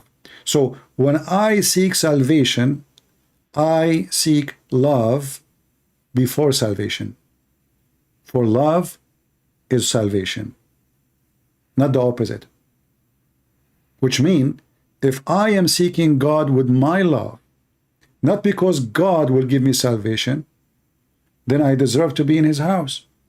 If I call my father because he's rich, he's rich. Hey, hello, Dad, how are you? I want to come to see you every day. Come to see him because he's rich. But if my father is wise, he will know that the son is not really interested in me. He is interested in my wealth. One day I'm going to die. He will inherit me. God is not your father. He knew exactly what kind of a person you are, what you are doing. He knew what you're hiding in your heart. You cannot lie to him. You can lie to your father in real life, but you cannot lie to God. So he knew exactly what is the purpose of your act. So when you pray to him just to be hypocrite, oh, don't punish me, don't send me to hell, please, okay. That means you don't love him. You just live in fear. And Islam is based on three things: fear, motivation, which is temptation, and superstition. So Muhammad, he installed fear in your heart, and then he give you motivation at the same time: virgins, boys, gold, silver, money, 7 heavens, two heaven, one is made from gold and one made of silver, and you have 2 spring of water and endless river of wine, endless river of milk, and the rivers of honey. All of those are motivation of the fool. They don't love God. They love the material. This is why the material is there. It's like the cave of Ali Baba. He show you what he have in his cave. So if you join my gang, you get this. The difference is Ali Baba's story. Maybe if he exists one day, maybe he have some jewels. Allah don't. Is a fake name. Is a fake God. Does not exist. It's an empty promises. Nobody saw. Nobody knows. Nobody know where. It's just an empty promise. Yeah, but yeah, I see where you're coming from, and just to be 100% clear, because obviously I'm a human being. All of us are human beings. We do a lot of mistakes in our lives, and I am not trying to be argumentative or trying to say that I'm right. I'm not right. I'm definitely a sinner.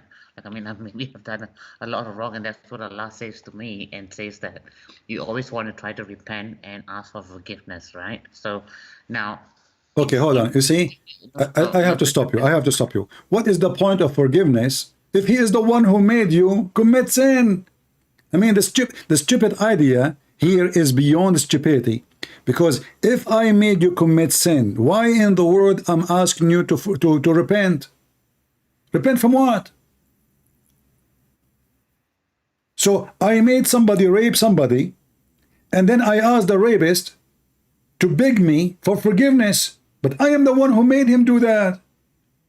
Well, okay, but you're only referring to the Muslim community, though, Christian Prince. My friend, we are talking about Islam. We are talking about Islam, not Muslim community. There's nothing called Muslim community. All of you are a bunch of hypocrites. None of you follow Islam, and that's not the point. The point is we're talking about Islam. You keep talking about Muslim community. You keep telling me about your dad, your mom, your sister. I'm not talking about those people. I'm talking about Islam.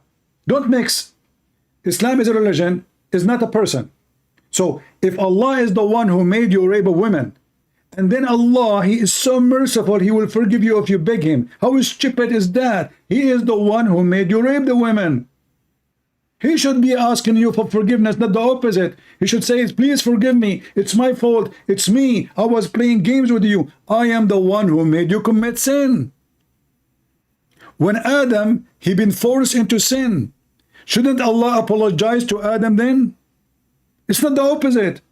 It's not Adam should ask God to forgive him, because if Allah is the one who forced Adam to do it, why in the world Adam should ask Allah for forgiveness? Adam is the victim, not the opposite. So if I'm seeking the truth, can I actually ask you a few questions about some of the things they've actually said kind of actually make sense to my mind. Like, I mean, I'm obviously looked at some of your questions and your answers, and kind of actually a little bit of some of them actually make a lot of sense to me. But there's just a few things that if can I actually clarify? Do you agree with me before we go to the second question? Do you agree that the one should ask for forgiveness is Allah?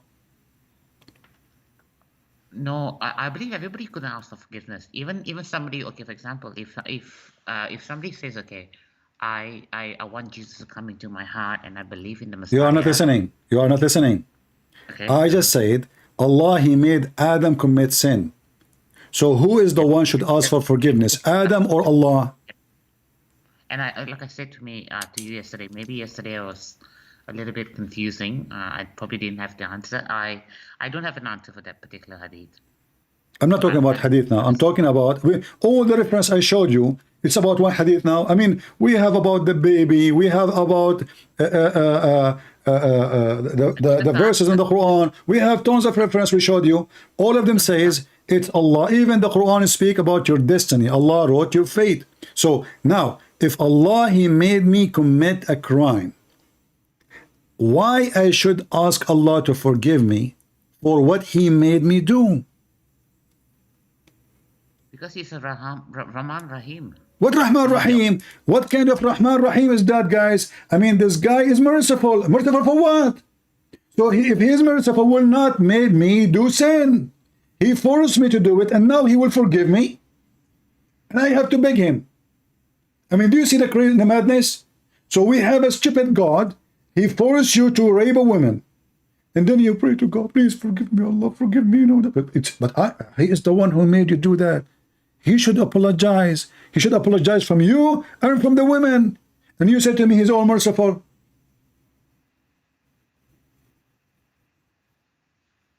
Okay. Well, okay, no, don't tell me okay. Give me the answer. If I force you to rape a woman, if I put a gun in your head and I say, rape her, I will kill you. If you don't rape her, I will shoot you right now. Who is the one should ask for forgiveness? You or me? Okay, can I give my answer on that particular point?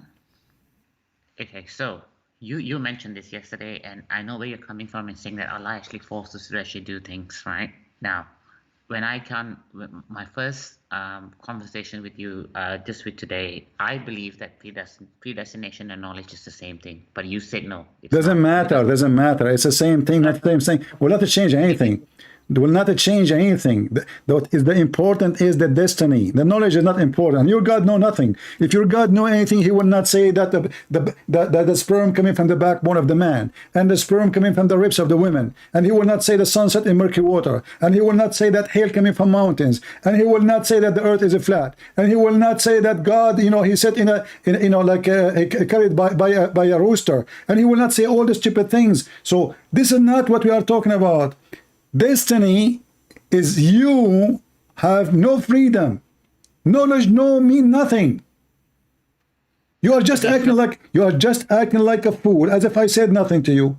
Who care about the knowledge? Who care about the knowledge?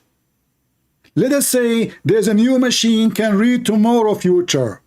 Can we call it God? No. Can we blame the machine for knowing the future? No. But if the machine decide your future, then this machine is your enemy. It's not your friend. For that machine is controlling you and forcing you to do things.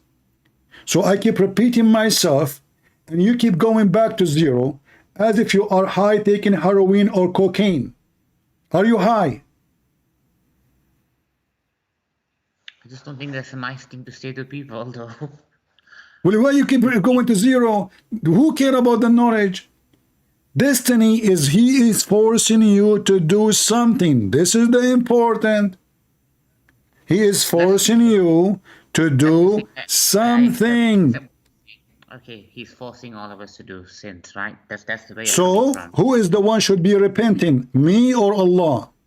Let's say in Don't tell me. Let's say either He did or no. Either you say I agree. Obviously, Allah is forcing us, or you say I'm not convinced. Don't say to me, this is, let us say, after speaking to you all those hours, let us say. Okay, no, I'm convinced. Okay, I am convinced that. Okay, so Allah, now you are convinced, Allah, He forced us to commit sin. Who is the one should ask for forgiveness? Me or Allah? It may be the case that if He has actually forced us to do something, then there's no reason for us to ask for forgiveness, because it kind of doesn't make sense. Still you are answering. Who is the one should ask for forgiveness? The one who forced me or the one who is forced? Well, the one who actually forced us. Exactly. The there's one. no reason for us to actually ask for No, this is not I'm talking. Listen to me. You are dodging my question. If I force you to commit sin, am I guilty or not? You're talking about yourself, or you're talking about the. If I force you to commit sin, am I guilty or not? Of course you're guilty. Allah is guilty then. Allah is the devil. Like I said, I have a few questions, Christian Prince. But why you don't want to agree with me that Allah is guilty? You're being quite nasty with me, because I actually. Why you don't want to agree that you just said, if I force somebody to commit sin, I am guilty, and you don't want to say yes, Allah is guilty. And now both of us we agree that Allah, He is the one who forced you to commit sin. So why you don't want to say that Allah is guilty? No, see, for example, I thought that predestination and knowledge is the same thing. I said to you before. It doesn't matter. You keep repeating the same thing. Are you, my friend? I'm not being nasty with you. You're just being a child kid. You are repeating yourself. I thought. It doesn't matter. It doesn't matter. Knowledge mean nothing. Knowledge mean nothing. The important in the topic is destiny, forcing you, planning for you to do things without your free will. So when you do wrong, it's not your wrong. And now you will take the mic and you will say to me, we're listening to you for the last blah, blah, blah, blah, blah, and I thought the knowledge is the same as the destiny. And you go back to zero. You don't want to say, and you don't want to admit, that Allah is the evildoer. He is the one who's harming a human being, playing them, setting them up to do sin, so He can be asked for to please forgive us. He's enjoying it. Okay, so I will not mention predestination equals knowledge again. Okay, I will not say that again. This is not the issue. You are not listening. Yeah, like I said, I agree with what you're saying. Okay, let's just put it that way. Okay, because I told you beforehand, I'm actually looking for the truth, right? But at the same time, do you mind actually letting me ask a few questions? I'm not sure how long you're going to be available. I know it's been quite a while when we're actually having this chat, but I am available. I'm asking the Lord to give me patience. Sometime I'm out of it, and obviously you are making me really upset because I keep repeating myself, and you don't want to listen. I don't know why. But in order for us, my friend Saad, in order for us to continue, we have to clear a point which we are discussing about for the last 2 hours, maybe. Okay. Is Allah guilty or not? Based on what you are saying, and based on the your knowledge on, obviously, because you have a degree in Islam and I'm not. I'm just a layman. I go to work every day, and obviously you know more than me. So based on your understanding and your evidence that you've actually provided, I believe that what you said is maybe it is very apparent to be true. Okay. This is not my question. This is not my question. And I don't care about my degree. I don't care about my knowledge. Based on what my friend, based in the evidence we gave you, let us say I have zero degree, zero knowledge about Islam. I gave you evidence. I put it for you in front of your screen. So based on those, based on what we provide. So is Allah guilty or He is not? Based on what I showed you, not based on Christian Prince. I know you are knowledgeable. Who care about knowledge? Maybe my knowledge is stupid. Maybe I'm wrong. Based on what I showed you from your books, not from my head. Based on that, is Allah guilty if He is the one who forced based on that, I mean, it's not me to judge the supernatural because God is God, right? I am not in a position to actually judge anybody. I'm not a judge, but based on your evidence, like I said to you, I believe that whatever you are saying makes a lot of sense. So do we Is that agree? Do we yes? agree that Allah Yes. is guilty? Like I said, I'm not a judge. What do you mean not a I can't judge? judge somebody. I can't judge you. I can't judge my cat. I can't judge anybody because I'm just a layman. I'm just So studying a so little why bit. what this conversation is about? To talk about This potato and conversation is tomato? for me speaking the No, truth. why we No, no, cannot no. judge? Why we cannot judge? Why we cannot judge? Isn't it life? All of it is about judge. Isn't it all life is about? If I'm across the street, you look where the traffic light is good for you. Otherwise, a car will hit you. All life is about judgment. I'm not asking you to act like God. I'm asking you to judge what is good for you, what you think, what you understand. So Exactly. base That's my base point. in what you heard, is Allah guilty or not? Do you want me to say the worst and say that Allah is actually guilty I and don't all want you this? to say anything. I want you to give me the opinion. Either you say yes, he's I give you the guilty. opinion. I already gave you my opinion. I said that you are very knowledgeable and No, whatever thing that this is not the God. question. I'm not asking you to praise me and to give me a certification for my degree. Thank you. I'm not applying for a job, my friend. I am asking you, based on what we said, do you agree that Allah is guilty? Keep coming back to the same question. Okay. Because there's no point of continue talking. There's no, I'm my saying, friend, there's no point. There's no point if we don't reach an agreement about a very simple, basic thing. So all this time we are talking about what then? We are wasting our time. So Allah, He forced a woman to be a whore. Allah forced a man to be a pimp. Allah forced a man to be a thief. Allah forced Adam to commit sin. Allah forced me to go online and speak about Allah. Allah forced me to make fun of Muhammad. Allah forced me to write books about Muhammad. And then Allah will punish me for He forcing me doing all those things. Who is the guilty then? Be honest with yourself. all right, he may be. I'm not sure. I'm not sure. Okay, Saad, I will give you some time to think about the question. Take your time. Usually I go almost every day. You know, I don't have 4 wives, as you know. I have only 13. And when I finish dishes, I go live on air. So call me next time and tell me, give me the answer. The first thing we will talk about you promise me. The first thing we will talk about, do you agree with me that Allah is guilty? Because I cannot continue with you. You see, I'm a person who is into details. And I want to know in which stage me and you now in this conversation. Are we in zero? Or you get something from me, you learn something, you understand something? I want to see that. So take your time. If the Lord is, keep me alive, I will be here tomorrow or maybe the day after. And then you call me and say, okay, Christian Prince, I have a conclusion about what we spoke about. Either you say to me, Allah is guilty or not. Before you go, I want to show you this hadith. Okay. According to your prophet, he says, by the one whose hand my soul is swearing by Allah, if you were not to commit sin, Allah would replace you with people who commit sin and then seek forgiveness. So why Allah will destroy us if we don't commit sin? Saad, what do you think? What's wrong with this God? He's unhappy. He's unsatisfied. And my soul is where you are not commit sins.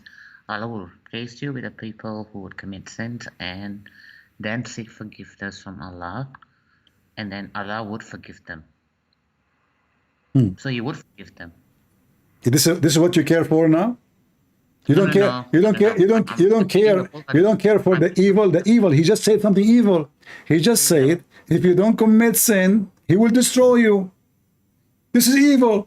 So now He is saying, you better do sin and beg for forgiveness. Otherwise, you're bad. That is the most stupid thing ever. So imagine we have 1,000 men and women. They are so beautiful, nice, kind people to each other. They never commit sin. The man, he sleep with his wife only. The wife, she sleep only with the husband. The man never lie. The wife never lie. The man, he never cheat. The man never steal. The woman, she never do anything wrong. And now, perfect people, amazing. Allah will destroy them. What kind of God this God is? I thought if you do bad, he will be punished for the bad. Muhammad is saying to us, who is Allah? And this will summarize all our video today. Allah is a scumbag. He is an he's a person selfish. He just want to see people begging, please, Allah, please forgive me, please. Even if you don't do wrong, you will not beg for forgiveness. He's bored. He's abusing us. We are just like toys for him. He needs us to commit sin so he can be happy. You don't commit sin, Allah is upset. That means Allah is the devil. Our God is the opposite. If you do wrong, God will destroy you. If you do wrong, here, the opposite. If you do good, I swear by Allah, Allah will destroy you all. And he will bring a bunch of scumbags, pimps, hookers, drug dealers, rapists, child molesters. All what they need to do, make a city and do all kind of ugly stuff and then beg Allah for forgiveness. The story is over. See you next time, Saad. All right? All right, thank you. Take Thank care. you. Lord have mercy. Lord have mercy. Did we summarize to you guys what Allah is? Do we agree that Allah is the devil? The truth about Allah. Allah is evil. Allah is someone opposing our God 1,000,000,000%, not 100%.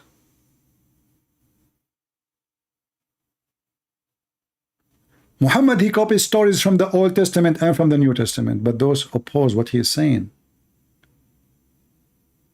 Why God punish people of Noah then? Or just because they did not ask for forgiveness? Maybe they did not do good then, did not do bad. Is that why he destroyed them? Muhammad is a person who is really sick. He's encouraging his people to do sin. Just ask for forgiveness. And he blinded them with tons of rituals. Go around the Kaaba, touch the black stone, kiss the black stone, swearing by Allah that whoever kissed the black stone and touched the Yemeni corner, Allah will erase his sin for touching stones. You see how easy it is? Go do anything you want. Just say 100 times, Subhanallah, Subhanallah, 100 times. Each time you say it, Allah will give you 1,000 deed. Erase your sin. Look how easy it is.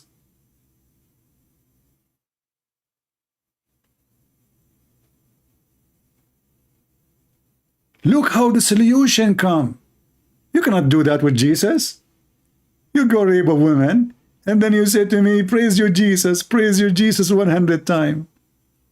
What a scumbag. What kind of religion this religion is? And then the pagan Muhammad, he could not forget about his roots, where touching stones will erase your sin. Those are the stones of Allah. The black stone is the vagina of Allah.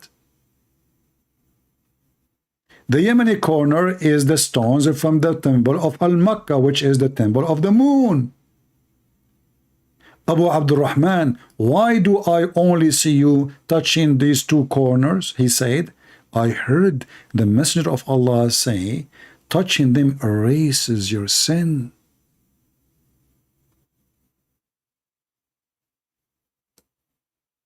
Touching stones erasing sin. And not only that. The Arab in the old days, when somebody commits something bad, he frees slaves. because they knew slavery is wrong. Muhammad, he said to them, don't free slave no more. Go around the Kaaba 7 times. It's the same as freeing a slave. Do you see it? Go and circumambulate yourself around the Kaaba 7 times. It is the same as freeing a slave, so nobody free slave no more.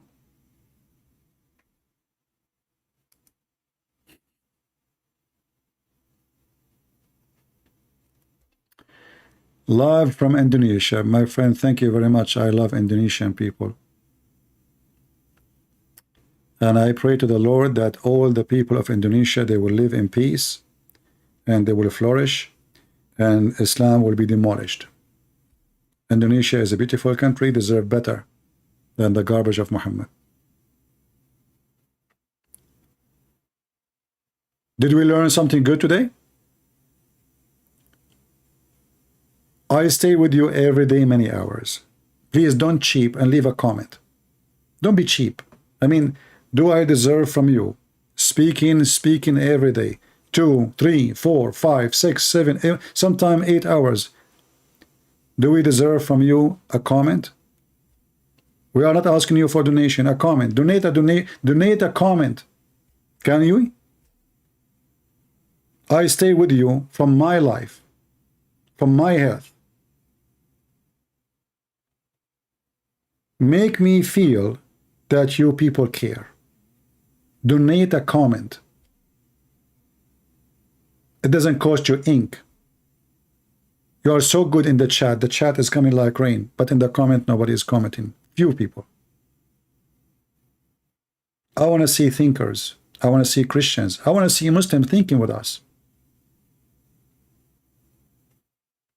I want to see intelligence. I want to see decency. And don't appreciate me, appreciate the Lord, for He gave me the time and the opportunity to speak to you. It is Him who is helping us. And remember the Lord, He said, from their fruits you shall know them. Many of us, we sit in the front of TV all day long. We never do anything. We are just enjoying our life. But this is not a joy. This is not a joy. The joy is to see someone like sad, even though I'm losing my throat, he's burning my blood, to see him tomorrow or the day after or a week after or a year after, saying to me, I want to accept the Messiah as my Lord and my Savior. That is the joy, which cannot be compared by anything. Even the Bible says, a happiness in the kingdom of God will be, for one soul is saved. This is how much God, He loves you. This is not about me, my friend. Those who think of themselves, they lose themselves.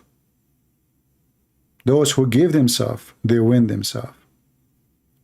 Read the Bible, for it is the book of God, the wisdom.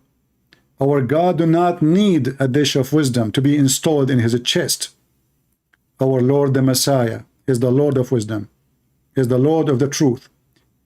And when He said, I am the truth, I am the way, I am the life, I am the resurrection, He proved it.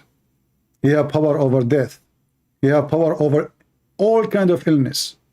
Even the Muslims in their video, they say that the Messiah, He used to wave His hands and thousands of people are watching and all of them, they will get healed just waving His hands. He did what? He waved His hand. That is my Lord. He made the blind see. He made the dead talk and walk. He give life. For He is life. And when He said, whoever believe in me and die, he will live. Trust His promise. Trust His promise, for His promise is true. Thank you all for being here. This is your brother Christian Prince who was serving you humbly for today. If you are a Muslim, you like to debate me, you have a sheikh, you have a scholar, feel free. I will be happy to have you, and to have your sheikh. The bigger he is, the better the debate will be. And victory will be not for me or you. The victory will be for the truth, and the truth will set you free. The word and the wisdom of my Lord. God bless you all.